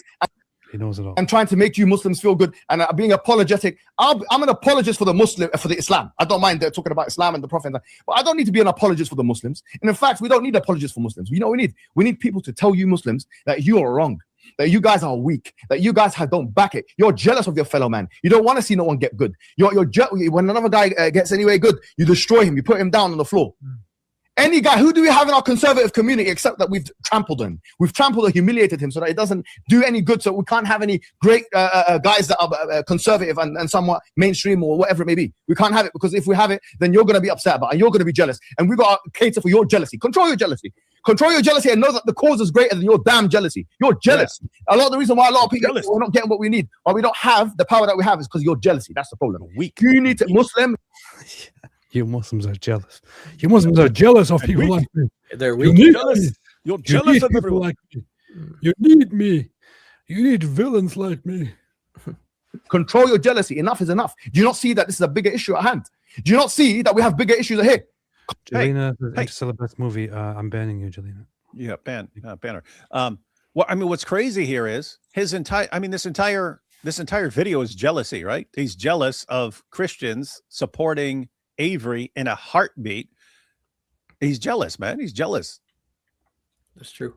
Can we agree that Prestige is the best? though? No, absolutely not. I'm banning you too, Speed. Oh my goodness, that was. I mean, it was entertaining. It had a bunch of good parts, but it was so. Again, if you actually think about it, it's really stupid. It is incredibly stupid. This is my thing with modern art, man. It's like what I really what I really dislike about Christopher Nolan movies is I mean, I actually enjoyed Oppenheimer. I kind of enjoyed it, but even that is because I care about Oppenheimer. It was a nice movie, but it was so freaking overdone with this obsession with making it wonderful and making it beautiful and appealing and all that. Just tell the freaking story, man. The guy is obsessed with himself and his filmmaking. That's what I don't like it. That's why I don't like it. It insists upon itself. Yes. Control your jealousy, my friend. Control your jealousy. Enough is enough. Do you want me to attack what Christians all the time? You're dumb. You're stupid. You're the one who could have invested in this and invested in that. Why do we not have what these other guys have? Because you're weak and I'm weak. And we've got a link that you can click on the bottom of the screen. Like, you're not even going to time to. That's the worst. You're weak and I'm weak. Now there's a link. There's a Click link. on it. If you want to not be weak for once in your pathetic life, if you want to for once in your life not have a micro PP, then click this link and send money. And David, you should make a GoFundMe video like this. Could you imagine? Oh man. Look what the Muslims have. Look what they do. Humiliated. And you can't even, the weakest, the Prophet told us, Al-Muslim lil-Muslim kal-jasad al-wahid, that the Muslim to the other Muslim is like one body. Or in another hadith, kal-bunyan yashuddu ba'duhu ba'da, that they all come together, meant to come together. We've got the most disenfranchised, impoverished, weak Muslims dead. Have you seen how many people? We've normalized the genocide in Palestine. The whole thing is normalized now. We see. I would never diss Gladiator. Gladiator was good. I didn't watch the second one. Nobody did. But the first one was definitely good. Gladiator was slamming. That is true. A dead Palestinian was Yeah. So was the Dark Knight. I haven't watched it yet. I have been told to watch it, but I'll do that at some point. And it might change my opinion, but we'll see. Had enough. It's like, yeah, whatever. Yeah. We roll our eyes. It's enough. We don't want to see it no more. You make me sick. I make me sick. We should be sick. We should be sick together. Let's all be sick. That's a good soundbite, man. I need that in my soundbite. You make me sick. I make me sick. We should all be sick together. Yes. Now donate. I specifically need the "I make me sick" on the soundboard, man. Enough. We don't want to see it no more. You make me sick. I make me sick. We should be sick wallahi of each other. Let's all be sick. Let's go to an island together and let's all be. We'll call it Sick Island. Me, I make me sick. We should all be sick. We give each other diseases. So we have been for the biggest community in the world. Wallahi, we've normalized the death of our people, the humiliation of our people. It's gonna be over unless we start fighting. Unless you click the link right now. Maybe there's also, hear me out, there's a different way to stop this, Hijab. Stop fighting and start building stuff and working and valuing life and the world and others and your own lives. How about that? No, life is disgusting. I hate life. I want to love death. We love death. But wait a minute, why are we being killed? Unless we start behaving, unless we stop the jealousy and the haqq and the hasad and the karahiyya and the haqq. He keeps explaining his mind. The resentment that we have for each other, the jealousy and the resentment and the anger and this and that and the sectarianism. Wallahi, you're off key. You are. My mic do that if I hit it? Wallahi, we can't even. We're struggling to fund organizations like Sapien and masjid. The masjid I go to here and there, they say like we need a fundraiser. We can't even fund our masjid that we're going to pray and do salah inside. Good, don't. Smart. Don't build it. Go build it somewhere else. Go build your masjids in Egypt. Out of it. We can't even fund the masjids. People are dying everywhere in the world. We can pay the money. We are responsible more than the rest of the people. We can't even fund those. And those, mashallah, look at those other communities. They sorry to say, they're not in the position what you're in. Do you not look at yourself in the mirror and think like, if you care about your kids and your kids' kids and your grandchildren, that you're going to have to start fixing up here. You know, is enough, wallah. You want to criticize everyone sitting at home, all these public figures. Now, let's maybe criticize you. Let me ask you an honest question. Answer properly. When was the last time you did something explicitly for the ummah that doesn't benefit anyone but yourself and your family? When was the last time you actually did that? I'm not going to do istiskhar or istighfaf, diminution or minimization of your charities that you give. If you give charity, that's probably the best thing you do after your prayers. Yeah, because it's sadaqah, it's something good that you give. you're helping other. The best believer is the one who's most beneficial to the people. The Prophet ﷺ said that. أحبكم إلى الله أنفعكم للناس. He didn't even say أنفعكم للمسلمين. By the way, he said the most beneficial to the people. Yeah, he said أنفعكم للناس. Yeah, the best and most. This is so funny, man. He's just preaching stuff, and he's so angry about it. It's so funny to watch. Very base though. Believers are the Very ones strong. who are most beneficial to the people. What have you done? What have you done? What have you done, and what did your daddy done? You hillbilly rednecks. What did daddy done? What did your daddy done? What did your mama What done? did your daddy done? You What are have the nothing. Muslimin done? Your mom is nothing, and you are nothing. I would spit on you if I was your mom. Just let's contemplate. What the hell happened? For the next 10. Why is there no sound? What? Like we can hear it. We hear it. You hear it? Yes, we hear it. 10 seconds. Ask it. This is StreamYard, man. The hell? You actually have to. You would have to go out and come back in. This is what StreamYard's been doing to everybody lately, man. Really? People can't hear certain things. Yeah. That was very, very strange. What have you done? Now I hear it. Okay. Okay. Answer. Just let's contemplate for the next 10 seconds. Ask. It doesn't even make any sense. What the hell? Anyway. What have you done for the Muslims? What have you done? What have we done? I'm not saying that you've done nothing. Think about it. Have you given money to charity? Have you given money to dawah? Are you backing it? You're too arrogant to even leave a positive comment about the dawah. We're too arrogant to even share a video. Oh, I don't want to share this one video here because this guy, I don't like him, his views are this and that, and he makes it off key. Okay, khalas, let the Christians continue sharing their guys. Let the Jews continue sharing their guys. Let the Zionists continue sharing their guys. Khalas. You can't even. The one who does the good and the one who points to the good is like the one who does the good. It's a hadith. The one who. What is this, man? We have 2,000 people watching, 2,100 people watching. We have what? How many? That's how many 3 times as many people were watching him. How many super chats do we have? We have a handful of super chats, maybe 100 or yes. something. Yes. What is wrong with you? We have What's wrong with super you? chats. No we have wonder. 1,100 likes. What are you doing at home? Yes. Christians. Christians. Jews. What are you doing? Atheists. What are you doing? What are you doing? What have you is done? this? Why do you think dollar is so strong right now? It's because you won't do anything and you won't give any super chats. You're not giving super chats. Like the live stream. It's right in front of you. You can leave a super chat, but you're not doing it. This is why Darwin's so strong and they're crushing and humiliating us. You can't even like the live stream. What's wrong with you? Look at yourself. How do you look at yourselves in the mirror when you don't even click and you don't even click and put in the super chat? Like this live stream. What's wrong with you? You can't even like the live stream or leave one People single are dying. comment or share People this. are dying. Points to the good is like the one who does it. You guys, it's not even hard. Just take a video. You make me sick. You're making me sick. You're disgusting. You're pathetic make me losers. Mohammed was sick. right about you when he called you rubbish. Link, whatever, like a donation link, and just put it in a group. It's one of the The last. Quran is right about you when it calls you the worst of creatures. So you don't think you're going to get some multiplied rewards? Put it in a group. You've got a phone, you can just put it in the group, khalas, bismillah, and then you get multiplied rewards. You're too scared to do that, aren't you? Too scared? You're scared. You're Why would you be scared? scared? You're scared. You're too scared to press the link. You're too scared. You're scared. Too weak. Muslim. Pornhub is okay for you because Pornhub you go on. And how many times did you go on Pornhub last week? Let's be honest. Wait.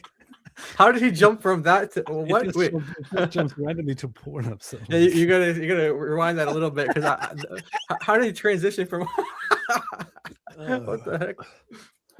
Group. It's one of the last 10. The first 10 days of the Hijab. So you don't think you're going to get some multiplied rewards? Put it in a group. You've got a phone, you can just put it in the group, khalas, bismillah, and then you get multiplied rewards. You're too scared to do that, aren't you? It's too much effort for you. But Pornhub is not enough effort. It's easy for you, Muslim. Pornhub is okay for you because Pornhub you go on it. And how many times you go on Pornhub last week? Let's be honest. How many times you go? Whoa. Let me tell you how many times I've been on that. Too many to count. But no, he's telling Muslims. Next to him, he's just like telling still Muslims like that they're addicted to porn. That's what he's telling us. his friend. What's his friend doing on the computer? Look, and I know what you're on. What do you think Sunpor's on right now in front of my face? Sunpor is watching this right now. This is what I'm thinking about. Sunpor is watching porn as we speak here right now. Sunpor, why are you watching porn? How many times you go on Pornhub last week? Let's be honest. How many times you go? Huh? How many times have you gone on Pornhub in the last 2-3 weeks? Tell me, ask me that. Honest. Last month. Come on. Now we're racking up, aren't we? Now, since you've been on Pornhub so many times, but you've not been on the charities. You have all the energy in the world to give yourself a little pleasure and hold your little micro penis and masturbate. Or you can't even. No. That's when his friend raised his eye. Look at, he finally raised his eye when he said that. He's like, "You said you weren't going to tell anyone, man." Me? Oh man.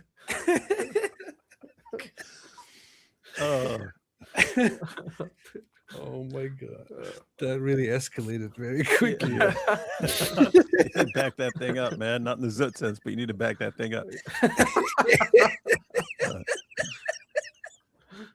Lord have mercy. Oh, man. Oh my god. How many times have you gone? Huh? How many times have you gone on Pornhub in the last 2-3 weeks? Tell me, ask me that. Honest. Last month, come on. Now we're racking up, aren't we? Now, since you've been on Pornhub so many times, but you've not been on the charities. You have all the energy in the world to give yourself a little pleasure and hold your little micro penis and masturbate it. Or you can't even, what do you call it? Press a couple of buttons here on the thing. Yeah. Look at him tapping his leg. You see the tap? I told you.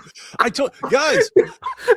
Hey, everyone, you sit here and wonder why is he sit here with Subwhore? What's Subwhore adding to this? Subwhore's just sitting there. His job has brought in someone to let him know when he's going too far, and he's not paying attention. He's not paying attention. This is crazy. It's like Subwhore. You had one job. Stop him from going too far. Subwhore, you're not doing it. You're failing. He's tapping the leg. That's the leg tap. That's the signal. Subwhore, you're fired. Or you can't even, what do you call it? Press a couple of buttons here on the thing. Whoa! Hey, look at this. Hey, let's see if he tastes his hand again. Yeah. Dude, what is he doing? What are you doing with your finger, man? What are you doing? You call it press a couple of buttons here. Very suspicious. What are you doing with on the thing? Yeah. Whoa! He's trying to press Mohammed Hijab's off button. It's not working. Oh boy. No, seriously, you think that your pleasures, the whole world. That's why poor Subwhore, man. Poor guy, man. That would be the suckiest job in the world. trying to stop the job from talking. So the entire point of the stream here is to encourage Muslims to donate to the charity. To a charity. Yeah. And he starts it out with, "I am very pessimistic about Muslims. They're not supporting each other." Yes, Muhammad was right that you're a bunch of rubbish. And you're not even donating to charities. You're not even giving them. And by the way, there's a link down. You cowards. You absolute weaklings. You are jealous. You're jealous of me. You're jealous of me. You go on Pornhub and the Jews are better than you. The Christians are better than you. Everyone is better than you. You're pathetic. You have micro penises. No, donate to the charity. Come on, man. Yeah. Oh, oops. Are going to be cowards. You think Muslims, the majority of them, are brave now? The Muslims are going to be Jaban. The hatred, your pleasures, the whole world. That's why the love of the world and the hatred of the what do you call it? Karahat al-maut. Hatred of death. You're Jaban. You're a coward. Yeah, you're a coward. The Muslims are going to be cowards. You think Muslims, the majority of them, are brave now? The majority of Muslims are not brave now. Speaking about cowardice, those people who are not showing their screens, I can't add them. So whoever's joining the studio, please show your face. There's so many people that have joined. This is where Subwhore had to jump in. Yeah, yeah. Like, I need to start talking because this is getting worse and worse and worse. Yeah. Anyway, this fundraising campaign has gone a little bit weird. Yeah. Joined us, and I've had to kick them out because they're not showing their face. So carry on. Look, the fact is, we have carry on. Carry on my way. Carry on. John. Carry on with what? He's telling him to carry on, man. I don't think he's doing his job right at all. People out there suffering in Lebanon, suffering under the Zionist oppression. He's like, this is how you're supposed to do it, man. People in Lebanon suffering, they can't even go on Pornhub and pleasure their micro penises.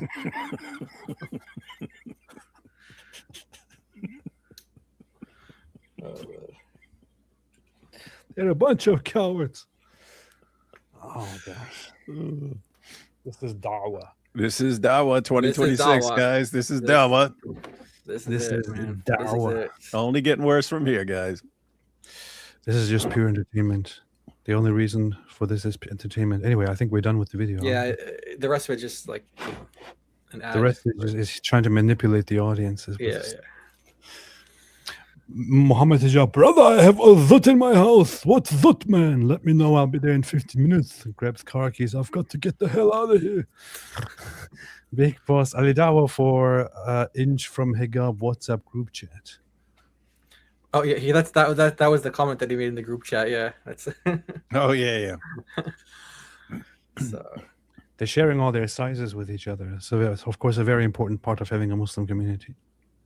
Hey, brother, now that you are part of this group, I have to ask you a question. How big is your penis? Well, I mean, according to Malik, when they go on trips together, they'll grab a girl or even a trans person and stuff and take that person back to the hotel and run trains. So they see each other. And the biggest expert on everyone's side would be the Warner, because he likes to sit and watch. According to he likes to sit in the chair and watch all the other Dawa guys take That's why you turns. call him the watcher. Okay. Yeah, that's why I call him the watcher. Malik says he likes to sit there and watch. Nice. Speedrunner. Well, I don't care about your movie opinions anyway. Apostate. Matrix is worse than Matrix for profit. I'll just go talk to Isa. Well, the Matrix series altogether is absolutely terrible. So, not sure what kind of distinction you want to make here.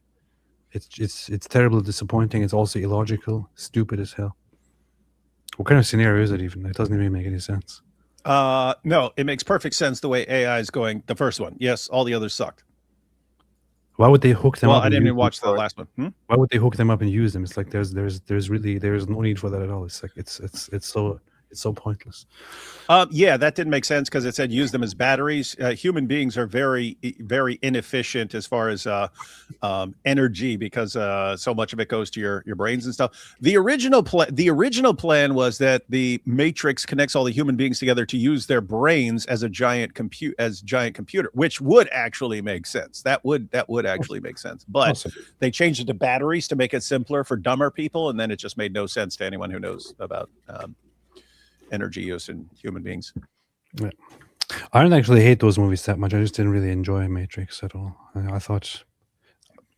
I just found it. I guess the best reaction I had to it was slightly overrated, because people were like, "Wow, this is the best thing ever! Wow, this is absolutely amazing! Wow, Matrix!" And I watched it once, and I watched it twice, and I watched it thrice, and I thought, I mean, I get why people. I get what is there to appreciate about it, but I just don't think it's that great. You're too young, man. You didn't grow up watching kung fu theater and stuff, and watching all the kung fu stuff. And then when it wasn't as popular anymore, and you're like, I wish someone would bring back kung fu in a cool way. And then they did it, man. And then they did it. But it was so corny, man. It wasn't. It was awesome. It was the corniest thing I've seen. Shut up. Listen, you little weakling. Sick. I love Tarantino. I love Tarantino movies. I love him. That dude does not make crap. I love Tarantino movies. I love Stanley Kubrick movies. I love David Lynch movies, and some others. I don't love Christopher Nolan movies. Sales pitch of the century. If you have a micro PP, give me your money. If you have a micro PP, send me money and watch yourself grow. What has your daddy done, Tarantino? Dawat, well, you get zooted, I get zooted. Let's all get zooted together. Hit that like button. Yes, you make me sick. You make me sick. You didn't even hit the like button. You make me sick. I make me sick. I didn't hit it either. We should all be sick at this. Big boss. When Hijab speaks Arabic, it sounds like lip. Yeah. And by the way, that's similar to what they believe. They think it has like some sort of mystical power over people. Like, remember Jordan Peterson? Why do you think it? And what made you think you should answer me like that? What made you think that was appropriate? Why would you say that? I don't understand the language. I don't know what that means. Why did you answer my question in that manner? AP, have you seen Eraserhead? Funnily enough, it's actually one of the movies that I haven't watched, and I think that I should be watching it, and it's been on my list of movies to watch forever, but I just haven't done it. I don't know why. La, la, la, la, la, la, la, la, la. This Dawa rant is sponsored by Viagra. That was. Did you know about that, Jai? That was the brand that Ali Dawa was sponsored by. Oh yeah. Yeah. When was the last time you stood up to PP Mimi? A random goat. Momo, are you happy to see me, or is that chopstick in your pocket? Fibbles says, David, why don't you have custom emotes on your channel? Oh, I did back in the day. I'm the one who started that, man. I called them emojis because they were Mohammed, and then AP came up with momojis. Hey, you remember that? I forgot about that. Yeah, of course I remember that. So I was like, hey, he had a better term for them. Nice. Tracy Wilbord, hijab reminds me of the old angry preacher Gene Scott, always yelling at his congregation for money. I don't know anything about it. David probably does. Nope. Sir Whitemeat says, make sure this gets to our brothers in Nigeria. Inshallah. I will make sure of that. Speedrunner, someone should super chat hijab about the Jujin. Oh, David, you harsh. Yeah, David, very harsh. If hijab was smarter, he would make his own P-Hub channel and put a donation link underneath saying Allah will forgive the watching if you donate. Oh, wow. Oh, man. Oh man, don't tell him this. He'll actually do it. That's a smart idea. I can fund all my own lawsuits now. It's smart, and I would normally not endorse this, but it is for the betterment of the Ummah. Heb, hi Apostate and David Wood. Regards from old Jews that love you. Is it true that the Orthodox Church is the most anti-Semitic, as Rabbi Tovia Singer? As Rabbi Tovia Singer? Is that what Rabbi Tovia Singer said? I would say that in today's time, it actually used to be different. There was a time when the Orthodox Church was regarded as the least anti-Semitic. There were. I mean, when we went to the Holocaust Museum, like there were a bunch of like Orthodox priests who were on like the wall of people who had protected Jewish communities during the Holocaust, and were standing their ground, saying, "Nope, not doing that here." So historically, the Orthodox Church was rather the less anti-Semitic one. In today's time, and the Catholic Church was very anti-Semitic. In today's time, the Catholics and the Protestants are the Protestants from the beginning. It was kind of just gradual, but the Western churches have kind of become not anti-Semitic at all, whereas the Orthodox Church, or members of the Orthodox Church, turned towards that trend for strange reasons. Would you say that the church itself is most anti-Semitic? I wouldn't say that it's a huge thing. It is mostly an online thing, and among some people in certain regions. I mean, I go to an Orthodox church, and my priest totally loves Jews. So. Jack Ray, in Islam, if you aren't grifting, you're drifting. Alhamdulillah. And you have micro PP. But what about Tovia Singer? Did Tovia Singer say that? I'm kind of wondering. May Mama Allah grant peace to Muhammad Hijabi. Powerful. All right, anything else? That's it, man. That's it? You said it all. Well, Muhammad Hijab said it all. We just watched. He did most of the work. Right. Are you going live tomorrow? Of course. 5 times? No, just once. That's what you're doing nowadays. Just going 5 times live today. Had a lot of stuff to say, man. I reached out to certain Orthodox priests to get some guests on as well. I don't know if you contacted the ones that I told you, and also have some other people to talk to. Maybe I feel like I should do a whole. I have this thinking. I just want to put the question out here for everybody, for the audiences, for everyone. I have been thinking for a long time that I want to have some focus on the channel, on talking about Christianity or talking to Christians or Christian, figures.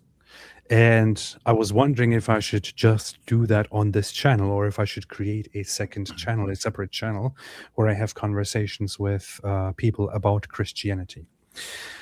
Let me know, everybody in the audiences, and also fellows by my side, which one I should probably do. I would say I will disregard whatever you recommend, but still, just for fun, let me know what you think.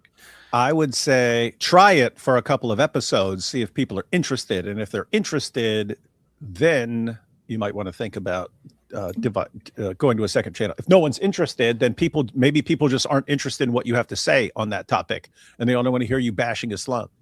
It's not what I have to say; it's what other people have to say, because I would be talking. Maybe people aren't interested in hearing you talk to people to hear what they say when they can go to those people's channels and just hear them from themselves without your dumb interjections and so on. So that's what I'm saying. You don't know. Try it a couple times with some interesting people. And then if people like those shows, you might want to split it up. All right. So what I'm gathering here is do it on the same channel. Yeah, to start out. No, I'm not talking about you. I'm talking about what the chat says. Okay, so therefore, I will probably do a separate channel to do it. Lanam says, who saw Chris LaSala and Jay Dyer's career today? I have no idea who Chris LaSala is, but I haven't seen anything. AP Eraserhead is a great Father's Day movie. I should check it out. AP and AP Music, how many do we need? You see, I'm thinking of several more channels. AP Music, so Apostate Prophet, Apostate Music, then Apostate Christian Music, Apostate Christian Music, Apostate Prophet Clips, Apostate Prophet on Christianity, several more like that. We shall go ahead and see how that works out. All right, anything else? Nope, we've said it all. And Mohammed Hijab has said basically everything we could ever want to say about Islam right there. You look up Rabbi Tovia. I don't really care about what Rabbi Tovia Singer says. Yeah. No, he's a dork. Complete dork. Yeah. And also, I have to say, with all due respect, I respect his whatever it is, but also a total coward. So. Yeah. Anyway, all right. Thanks everybody for watching. We shall leave it at this. Anything else you want to say, Jai or David? Stay away from Islam. Not that. Anything else? Islam is false and Jesus is Lord. Praise the Lord. God bless y'all. Have a good day and see y'all very soon. Stay away from Islam. Stay away from Islam. Stay away from Islam. Stay away from Islam. Stay away from Islam. Stay away from Islam.